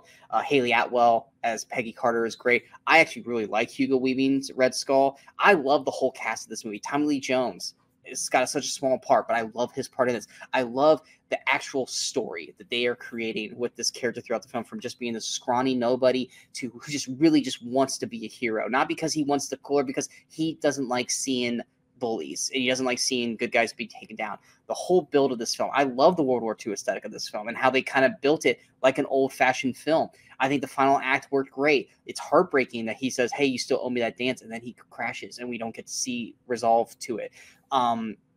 I think this movie is almost near perfect in what it strives out to be. And I think people just were expecting way too much out of this film, or they felt like, oh, it's boring. It's like, no, it's called fucking character story. It's called fucking character development and building. You're building this amazing character in Steve Rogers. And that's why his character hits so well in these other films, is because First Avenger took the fucking time to do this. And I think I love this movie so goddamn much. That's why it's my number 8. Number 7 is another movie that's very low on your list, and that's Guardians of the Galaxy Volume 3. Once again, for all the same reasons that you didn't like it, I thought High Evolutionary was a great villain for all the reasons that you're supposed to hate him as a person and as a human being. But once again, Guardians does what it has always done, which I think James Gunn is phenomenal at creating characters, making you care about said characters. But in all 3 Guardians films, he fumbles the third act. He doesn't know quite how, and you can even chalk this up to even Suicide Squad to a point. He never knows how to do a final battle for the villains. He failed at that with Ronan in Guardians 1. He didn't, I mean, while I enjoyed it because of the crazy, the zaniness of it, he failed to do it with Ego in Volume 2. He failed to do it with High Evolutionary in Volume 3. And he kind of fails to do it in Suicide Squad with, the squid, or the starfish. Like, it's there, but it's the weaker parts of the film for me. once again, the character wise, I loved Rocket's backstory. I loved we got to see Baby Rocket and kind of what made Rocket. I would have loved to have seen how him and Groot met, though. That seems like a very important piece of story that we should have gotten that we did not get. Nebula has been my MVP through this entire franchise, from just a villain character that's just kind of there to growing into more in the sequel to being my favorite part of Volume 3. I think Karen has just made herself so much better of an actress through these films. Peter Quill's character, I'm not sure where they're going to go with it based off of how this ended, but I'm intrigued. I love these characters. I love the story that these people tell. I know your big hatred for this movie, because you didn't mention it, which I'm surprised you didn't. It was Adam. Oh, Adam Warlock. Adam Warlock. Yeah, they don't utilize him to the best of his potential. I feel like they just had to tack him on because of how because it was a string they left over from previous exactly. film. Like, they tacked him on because of what happened in Volume 2. And I like Will Poulter, but it didn't work. Yeah, it was not necessary. They could have just done something different with him down the road. But I love Volume 3. I really do. It hit the heartstrings exactly where it was. It made me care. It made me worried for everybody. Do I think Drax should have died? Absolutely, because they killed him like 4 times in this movie, and he kept surviving. But it had all the things that we love about Guardians, added some new elements. It has the heart, it has the emotion. I know what your big gripe was, I just want to have fun, I don't want to cry. But every Guardians movie has made me cry. So it does exactly what it's supposed to do, except on a bigger level. That's my number 7. Number 6, Avengers Infinity War. This movie, and I'll say this more with Endgame when I get to Endgame, this movie had so much that could have gone wrong. Way too many characters. The story's too big. You got to make sure everyone has enough time and enough screen time and all this kind of stuff. Granted, yes, there's certain people who are only on screen for like 2 minutes and some people who are on screen for way too long. I feel like what the Russo brothers were able to do with Infinity War and Endgame is a masterpiece. To be able to do what they did and to pull it fucking off. The moment of the snap is one of the most insane, intense moments that I have ever felt in a theater, watching everyone else react and lose their shit when everyone started going to dust. That was part of the reason why I kept going back and rewatching this in theaters, just not for me personally, but because I just kind of kept having to see how everyone was losing their fucking minds during that moment. The humor is still there. The action is there. Everyone is at top performance. Wow, blanking on Thanos' actor. Josh Brolin? Josh Brolin is fantastic as Thanos. Easily the best villain in the MCU, and that's saying something when we have someone like Killmonger and Loki there. He does everything he can to excel at this role, and he does it beautifully. Infinity War is a fantastic film, and it only gets better once we get to Endgame. But that is my 10 through 6. All right. Number 10, I have Avengers: Age of Ultron. Sean said it all. We've long been big proponents of this film. I never understood why people didn't like it. It was a worthy follow-up to the second film. I do think that they wasted Aaron Taylor Johnson as Quicksilver. So I wish they hadn't killed him. But Scarlet Witch, obviously, she went on to do a lot more in the series. So I really like the introduction of her. James Spader did a good job. But what really makes this movie for me is kind of like in all the Avengers films. It's those relationship moments between the characters, whether it be that the party scene where they're all hanging out and then trying to lift Mjolnir and things like that, and just kind of the banter between them there, or if it's at Hawkeye's ranch where they're kind of trying to regather themselves, and there's kind of a lot of those relationship moments and stuff between them there. That's, I think, what makes a lot of the Avengers movies for me. So I really like that one. Number 9 is where I have Spider-Man: Homecoming. Love Tom Holland. I think he's the best Spider-Man. I think these are the 3 best Spider-Man films. This was a great introduction to him and his whole world and his and the supporting characters. Michael Keaton, love having him back in blockbusters again. He made a great villain. While the Vulture isn't like one of a top tier villain for the MCU, I think Michael Keaton does a phenomenal job. So I loved him in that. Number 8 is where I have Civil War. Civil War is a movie. They label it as a Captain America movie, but it's Avengers 2.5. That's everybody knows it is basically. it's another one of those that is carried largely by the relationship with characters, but this time not just because they're all getting along, but because of the conflicts between them, whether it be ideological conflicts or loyalties and things like that are tested. I really liked where they were in this movie. I think that the airport battle, while it's a phenomenal battle, and I love seeing these characters get to face off against each other, it's actually my least favorite part of the film. Not a bad part, but I think I like everything more leading up to it. I think that as the team is falling apart, as you kind of people don't know who they're going to side with, things like that. I really love a lot of where that goes. And then of course the final battle when you have Tony versus Cap, and then and Bucky involved in there too. I just think that that's a great battle. Number 7 is I have Captain America: The Winter Soldier. After the first Captain America, which again I liked, 4-star movie for me, great introduction to the characters. This one is kind of the one that took Captain America to a whole new level. It's just, I think it's the Russo brothers. Nobody knew who they were coming into this. They'd done a comedy movie, and they'd done like a sitcom on TV, things like that. And so it was a weird choice. But Kevin Feige knows what he's doing, because these guys knocked it out of the park, and of course went on to do many more great films. But this was a great film. I love they brought back Bucky as the Winter Soldier. I love that there's kind of, not only is he a great character and a great villain in this one, but it kind of creates this chemistry with Cap, because it's like he's the bad guy. He needs to defeat him, but at the same time it's his old friend. And so there are times where he's like, he doesn't know how to act. I think the action sequences are phenomenal in this. I think that Black Widow gets to shine in this one as well. So love this film. Number 6 is where I have the first Guardians of the Galaxy film.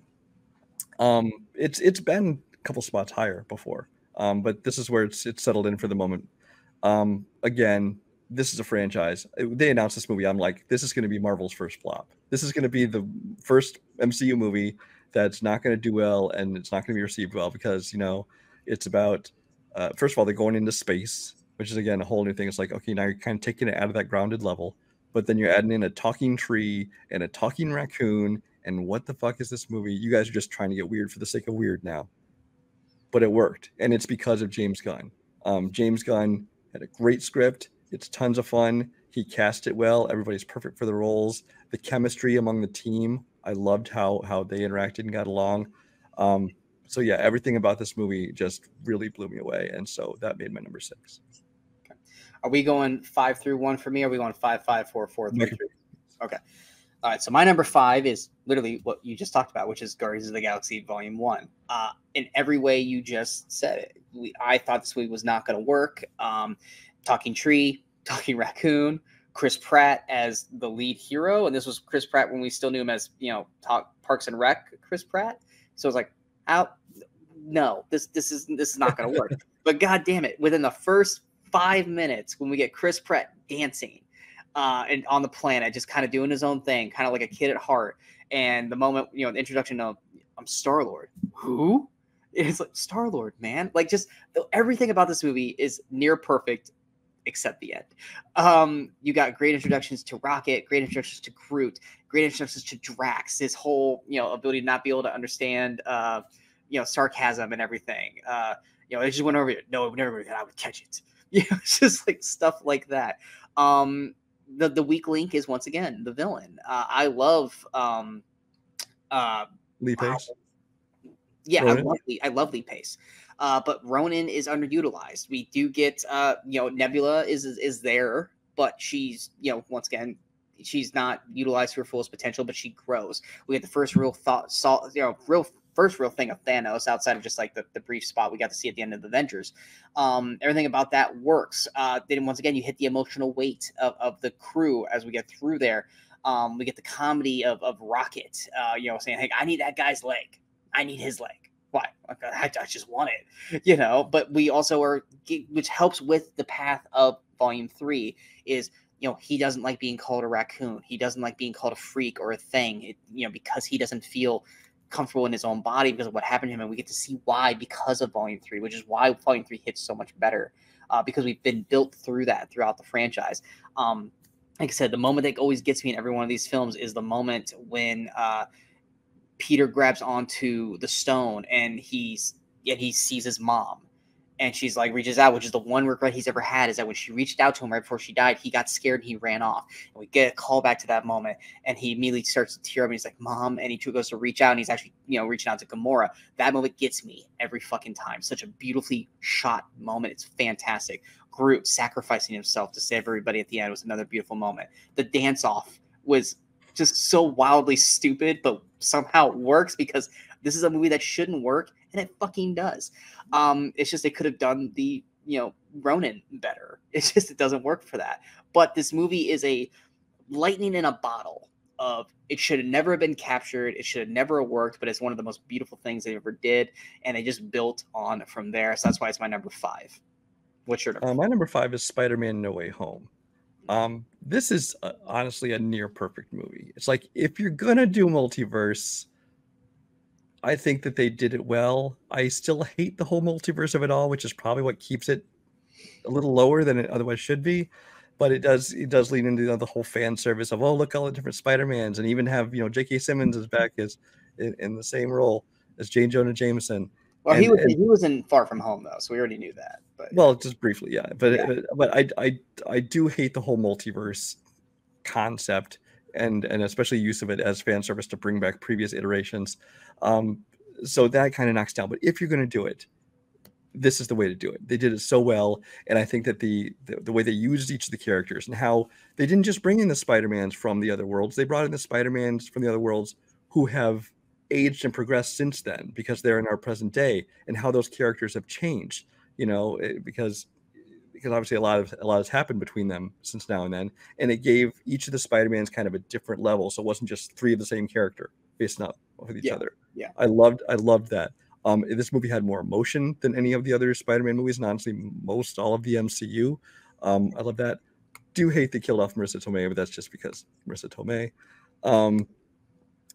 But and then kind of the same thing with the final battle and the villains. While it is a cool, epic final battle, again, it's like, oh, look, we got Electro from this movie, and we got Sandman from this movie, we got Doc Ock from this movie, and I do love the final battle. Like I said, the multiverse of it all is the only thing that drags it down for me. But keep in mind, it only dragged it down to number 5. So yeah. My number 4, you talked about here just recently as well, which is Captain America: Civil War. Once again, everything that you said, except I love the airport sequence so much. But once again, this is a movie that gets unfairly just down talked. Like, oh, Zemo's bad. Zemo is not a shit villain. Zemo fucking single-handedly broke the Avengers. Like, are we not gonna acknowledge that? Like, it didn't take much to do it, but he fucking figured out the little crack in the armor, and he fucking went right for that. And he's one of those villains that like Killmonger, some of those, you don't agree with it, but you get his motivations. You understand totally it. You absolutely do. And once again, great introduction to Tom Holland's Spider-Man. It was something that we didn't think we were going to get, and then we got that first teaser, like, oh my god, But we were still kind of writing off Andrew Garfield failed as Spider-Man. Like, do we really need another Spider-Man so soon? And then we got Tom Holland. I know you like Garfield. Don't worry, I'm going to defend him soon. But it was never him; it was the movies. We got him, and then we got the introduction to T'Challa as Black Panther, which was a beautifully and awesome introduction to Black Panther in this movie. Bucky is great in the film. We got these iconic moments with these characters, but obviously the standouts is Chris Evans and Robert Downey Jr.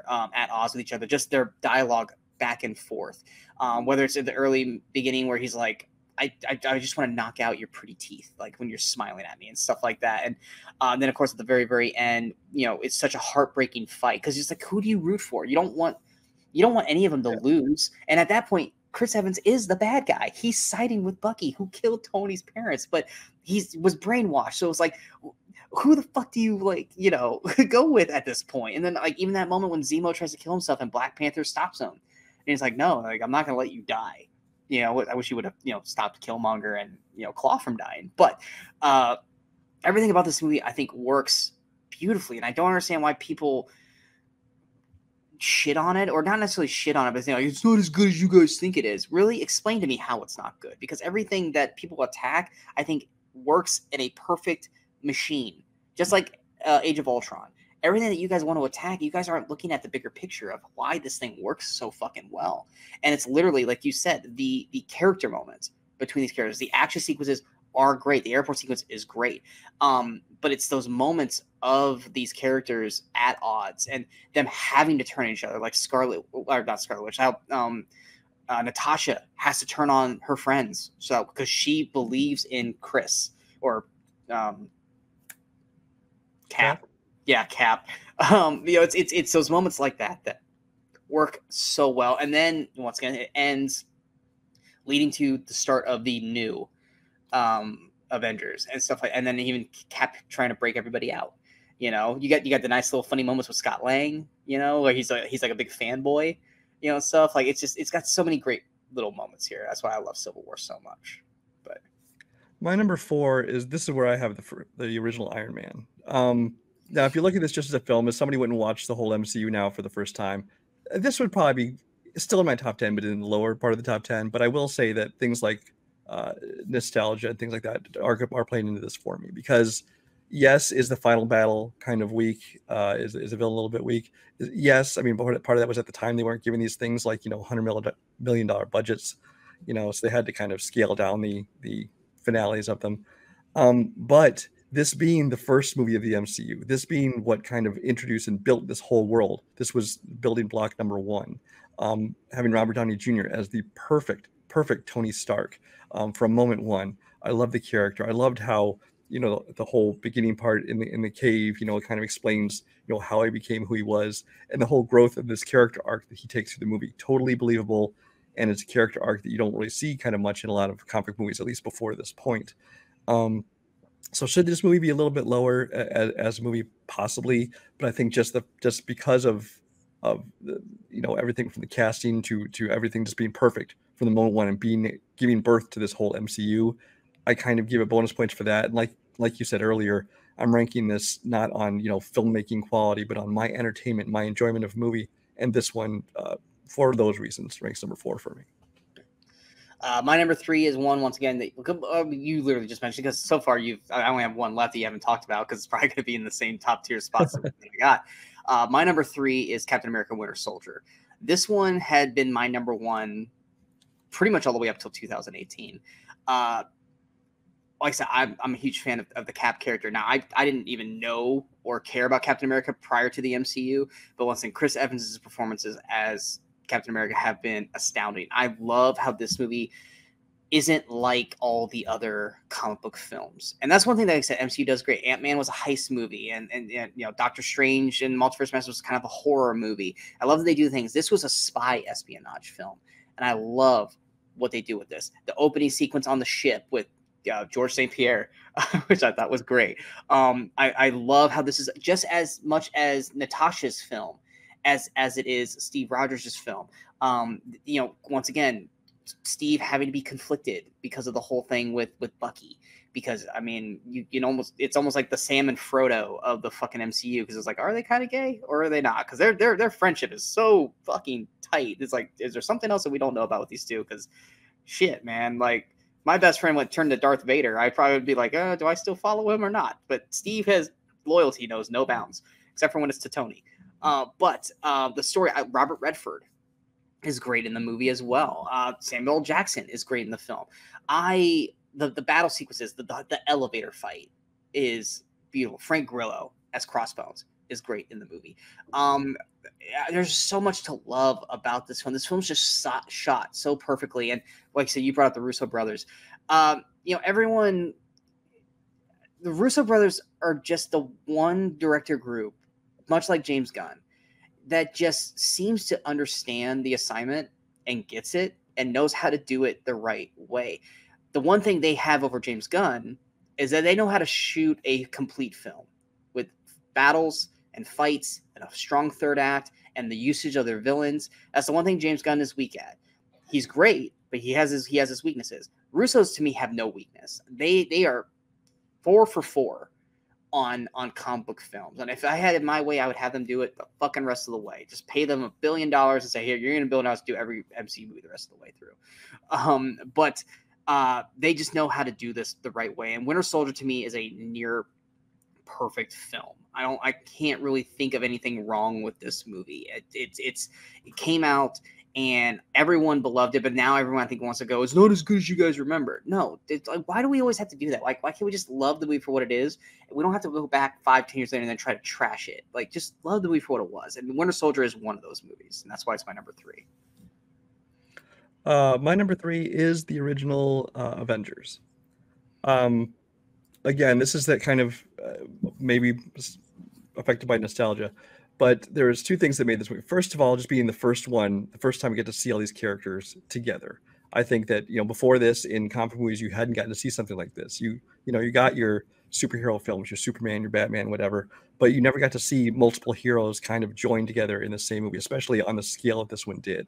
And this one not only was kind of the culmination of all of Phase 1, but just especially when you have a big stars playing all these characters and you get to put them all in the same movie, you get to see the characters interact like you never have before. You get to see, Cap versus Tony versus Thor. You get to see Thor versus Hulk. You get to see all these different battles that got going on. You have Loki going from being just kind of like an okay character from, the first Thor movie to being like the major villain, and he's become what he has in the MCU.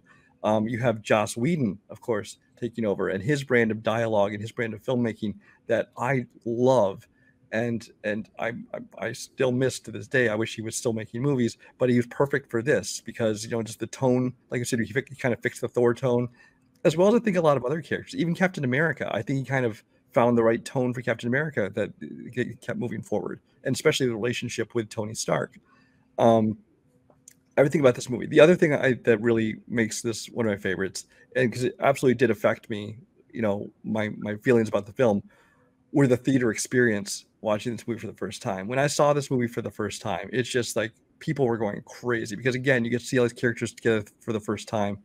But it was just like, it was such a, at the time, kind of the perfect comic book film, and everyone was cheering along. And I haven't had a great theater experience like that probably since Endgame, because it's like, people don't go to movies anymore. And when we do go to movies, you very rarely have like a packed theater anymore. And even then, half the time people are whipping out their phones and things like that. But this is just one of my favorite theater experiences of all time, which of course helps boost it a little bit to my number 3. My number 2 is one you mentioned. I think it was your number 4 or something like that, which is Spider-Man: No Way Home. Once again, same, your 5. Same reasons that you mentioned. Like I said, I love that these weren't the same Spider-Man that we left them off as. These are weathered Spider-Man. Tobey's is been doing it for a long time now. He's got injuries, his back, so, which is once got a great callback to just like behind the scenes stuff for Spider-Man 2. I love that we are at a kind of more darker, to a point, Andrew Garfield, because of what happened at Amazing Spider-Man 2, where he lost Gwen, which once again, our You're Not Crying, You're Crying award winner for when he grabs and saves. Such a great moment. It's such an iconic moment. And I remember it was one of those things where it's like, you and I obviously didn't watch it together because we don't live near each other, but like I got super emotional at that scene, and then I was like, emotional scene I got, and you're like, would he say he's Mary Jane? I'm like, yes, because it's like he finally got redemption, and it's like to know that you and I both felt the exact same way at the exact moment. Just spoke volumes to us that we created that special award just for Andrew Garfield in that moment. But I love that we got to have those iconic scenes with them just talking to each other, getting like wait, your web comes out of you? Does it come out of anywhere else? It's like great moments like that. Plus we got redemption to a point of performances that were considered horrible in the past. Jamie Foxx got to redeem himself as Electro. His Electro was leagues better. William Dafoe got to not only, like, once again, just double down on Green Goblin, but just somehow made it fucking better. How he did it, but like William Dafoe kills as Green Goblin, and for him to be the one to take out Marissa Tomei and do that, once again, I praise Spider-Man: Homecoming for not having the Uncle Ben moment, but we got to have the Aunt May moment, and that Aunt May moment hit so much fucking harder, and to have it be that him was doing that, and then we get that moment at the end where Tom has to decide, do I end him or not? And it's actually got to be, Toby who stops him, which I almost kind of wish Toby would have died. Like, just I wish that a lot of times, but yeah, but just to hit that a little bit harder at that moment. But then we get that by the end of the film, where we get the whole like no one remembers Tony or remembers Peter, you know, so he's got to start all over from scratch. But we get to that point that everyone's been clamoring for since the first film is he shouldn't have the Tony tech, he shouldn't have the Stark tech, he shouldn't have this suit. He doesn't have that shit anymore because Happy doesn't remember him. Tony's gone. He's back to being, you know, poor ass Spider-Man, you know, and he's starting over. And we're finally, after 3 movies, we are just now getting college Tony or Peter Parker. And like I said, the emotional weight is great. That scene on the rooftop where they're all kind of having their Uncle Ben moment is shot incredibly well. Once again, the theater going experience when Garfield and Toby pop on screen, everyone loses their fucking minds.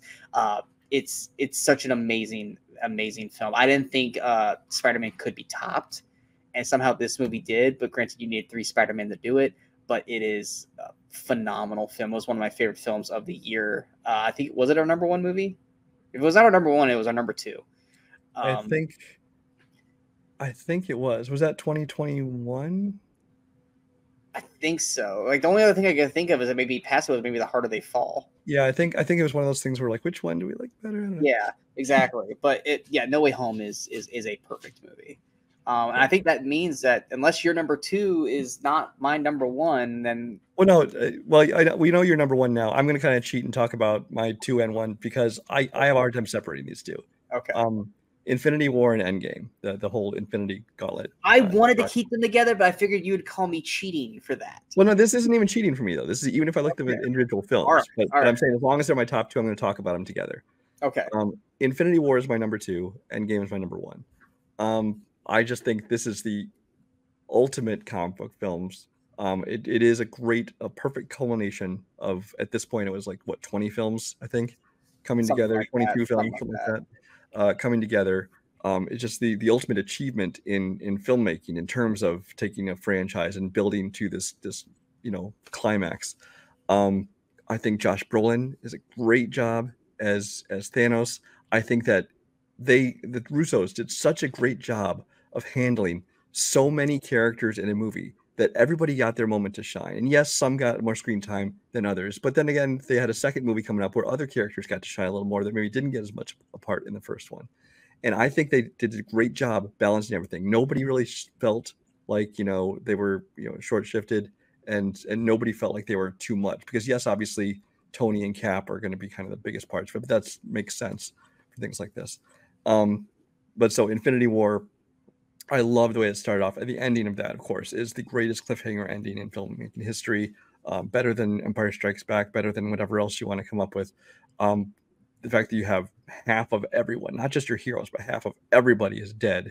And you're like, okay, this clearly is not going to be the end of this. They don't keep anybody dead in comic book movies, especially the MCU, much less half of everybody. They're not going to kill off all those characters. But it was a matter of you don't know how they're going to come back and things like that. And so I thought that was one of the greatest endings, especially to see in a theater again with big crowds. Then moving into Endgame, again, you're in this anticipation, like, what are they going to do? What's going to happen? And I thought one of the best things about this movie was the beginning of it. You start off, with Hawkeye, and you see just somebody who wasn't in the middle of the action, just somebody who was just at home with his family and just had people disappear, and he doesn't know what the fuck's going on. And I thought they handled that moment beautifully. He's turned around to see ashes, and he doesn't know what caused it. Clearly, he knows there's something going on, but he doesn't know what it is. And then to move on to then, I just remember the moment they put on screen 5 years later, and you realize, because we thought, immediately they'll instantly, they'll find a way to fix things. But no, this is 5 years of all of their friends and family and all these people being gone. And, the world has kind of come to this point of acceptance. And then, so it's like, how do we move on? Where do we go from here? And seeing all these characters at their lowest points. And of course, you have Hawkeye, of course, become Ronin. He's gone off killing people, basically. And then other people have just kind of in despair and where everyone is at. And then, but where they go from there to the end of the film, it's like, it's got the best emotional moments of the franchise, the best action moments of the franchise. That final battle is so completely epic. And yes, there are moments in it that have me rolling my eyes, like when all the women just happen to be in one spot together, so you can have your female Avengers shot. I rolled my eyes a little bit. It's kind of a cool moment at the same time. It just feels so forced. But little things like that. If that's the biggest nitpick I have of a movie, it's a perfect movie. honestly. Which obviously my number one. Everything that you said as well. But yeah, like the beginning of the film, like I said, the Hawkeye thing. I mean, I'd be traumatized and go on a killing spree too if my wife was Linda Cardellini. But but you get that great character arc. Well, understand Hawkeye is such an underutilized hero, and then we get their attack on Thanos right at the beginning, and they just straight up just kill him, and it's like, well, what now? 5 years later, it's like, what? It's like, that was it. Like, I was like, oh damn, they cleared that up really fucking fast. But yet they somehow to like figured out to basically go, oh no, yeah, well they killed Thanos, but there's also past Thanos who hasn't completed the mission yet. Then you got past Nebula, past Gamora, you got all that kind of stuff. Then you have the whole time traveling aspect of it, which once again, I'd be super worried because I hate time travel, which just uses something convenient in films to like undo things or to retcon or to fix mistakes. And it's like time travel. I mean, and Back to the Future, Bill and Ted, things like that. It's done for a comedic thing. But when you put it in a quote unquote serious movie like this, it just feels convenient. But I thought they found a way to do it both believably and so it didn't bother me. I enjoyed it. They did, and they had great comic relief in those moments. There's the moment where they're actually talking about it, and Rhodey's like, well, why don't we just go back and find baby Thanos and just it was like, dude, and then they're going through it all, and they're like, and then once again, Paul Rudd, like, so you're telling me that Back to the Future was all bullshit? It's like great lines, and then they go back to the Battle of New York, and smart Hulk sees that Hulk, and he's kind of like embarrassed by it, but we get a great moment with Tony and his dad. We get a great moment, not like face to face. We get a great moment with Steve and Peggy, where he sees that she's still mourning him after she's already been running S.H.I.E.L.D. We get that great moment with oh god, it was Nebula, and was it Nebula and Rhodey, where they went back to Guardians 1, and they were watching Peter dance, and they're like, this idiot really, kind of thing. You get all these moments, and it's so great, and then you get to the inevitable third act, the masterpiece battle. And I'm watching this moment where you get the amazing moment with Mjolnir and Cap, where he takes it, and Thor's like, I knew it, and you get this badass moment. But then even then, that doesn't work, and you get that moment where Cap is basically like tightening his shield because his arm is torn to shreds, and it's him against the world. And then you hear On Your Left, and then you start seeing everybody. I was so overcome with emotion. I was a blithering mess, and I'm like, why am I crying? It's like, because this is just such an epically amazing fucking this moment. I was dreading tears. It's like, this is so amazing, and you hear everyone over here like losing their shit in the theater, and I was just so overcome with everything at that moment. It was insane, and just like the action sequences, the set pieces, the just the overall epicness of the whole thing, and and then it all ends up with another snap, which I love how it's just not like a regular snap. It's like he does this like it's almost like exactly. It's such a beautiful snap like that. Yes, and then the epicness of it all, and then you're just once again you're back to sadness because you're losing Robert Downey's Tony Stark. And you got that moment with him and Peter, and Peter's just like, no, wake up, and then they're all like, kid, get the fuck out of the way, quit, like Pepper needs her moment. Like Pepper's his wife, get the fuck back, but you have the funeral and everything. It's like, where the fuck do we go from here? And you're just in this whole state of like 3 hours, and you never feel the 3 hours in that, technically 5.5 if you want to count Infinity War as one viewing. And like I said, it's a masterpiece in what the Russos were able to create. They took an impossible task of having a cast of well over 100 like just main ass characters, and yes, some didn't get utilized to their fullest potential, but there was just no way that was going to possibly be done. It's just not. But they took what they did and they turned it into one of the most iconic movies in movie history. Both, if you want to connect them as one big film, and it is the epitome of the MCU, which is why as we're talking, you have before Endgame and then after Endgame in terms of the state of the MCU, because everything after Endgame just hasn't quite matched the amazingness of what had happened. It was the pinnacle of the MCU, and we don't think they're ever going to get there. We hopefully maybe one day, maybe with the X-Men, eventually they'll get back to there at some point, but we just don't know. But yeah, Endgame is the end all be all of the MCU films. And I don't think it'll ever be matched. It honestly kind of should have been the end of the saga and moved on to kind of a next chapter, but they're still grasping at straws. But we'll get into that later. Yeah. That concludes. But what before this, or no, go into conclusion with your movie thing real quick. I was gonna say that concludes the movie, our list of the top. Yeah. Now I'm gonna take over here real quick because I know we're right on time. We're gonna break this up into 2 parts. Because like I said, the movie. Yeah, this one honestly about 4 times longer than I expected to. I thought we were just kind of run through our list, but we ended up talking a lot more. You should know better that there's no way this was not going to go long. I knew this was going to go long. So we're gonna break this up into 2 different parts here. We're going to have the movies be part 1, and then we know the TV series are not going to take nearly as long. Because it's only 11 to talk about. So part 2 is going to be us ranking the TV shows, and then obviously our State of the Union of the MCU so far. So this is going to be our end of our part 1. We hope you guys enjoyed this list. Like I'm sure there's going to be people who are not going to like our list and stuff like that. I don't really care. It's our list. You guys have your own. But let us know what your lists are in the comments below. And don't just say ours suck and yours is better. Explain why. I would love to hear you guys' thoughts on what your number 1 films are, or why you think we rated something so low. I'm sure you guys are going to attack me more so than Brian. But I don't care. It is what it is. I'd rather have, good constructive conversation about this list than just straight up hatred. No one's list is right or wrong. It's our own personal beliefs. But we hope you guys enjoyed this episode. If you guys did, hit that like, share, and subscribe to the channel so you guys stay up to date with all the latest news pop up on the Movie Crusaders. And of course, we're going to follow us on those social media outlets you see below. Like I said, coming up next, we will have part 2 of the discussion where we will go over the 11 movie or TV show / specials on the channel, as well as Brian and I going into further detail of where we see the MCU going from here and what our general thoughts are of that. As well as later this week, Furiosa, a Mad Max Fury Saga, or Mad Max Fury Saga, Mad Max Saga comes out, which we will probably both be on there to do a duo review of that, which that honestly probably is going to come out before this does, because this is going to take a long time to edit. So I'm talking, in past tense for that. My current reviews for Garfield, The Strangers Chapter 1, and If are now on the channel as well. Anything else you'd like to add before we go? Nope. All right. Well, hope you guys enjoyed part 1, and we hope you guys stay tuned for part 2 of the MCU State of the Union address.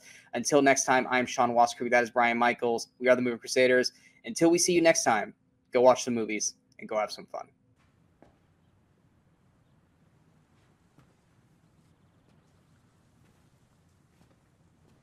You're still here. It's over. Go home.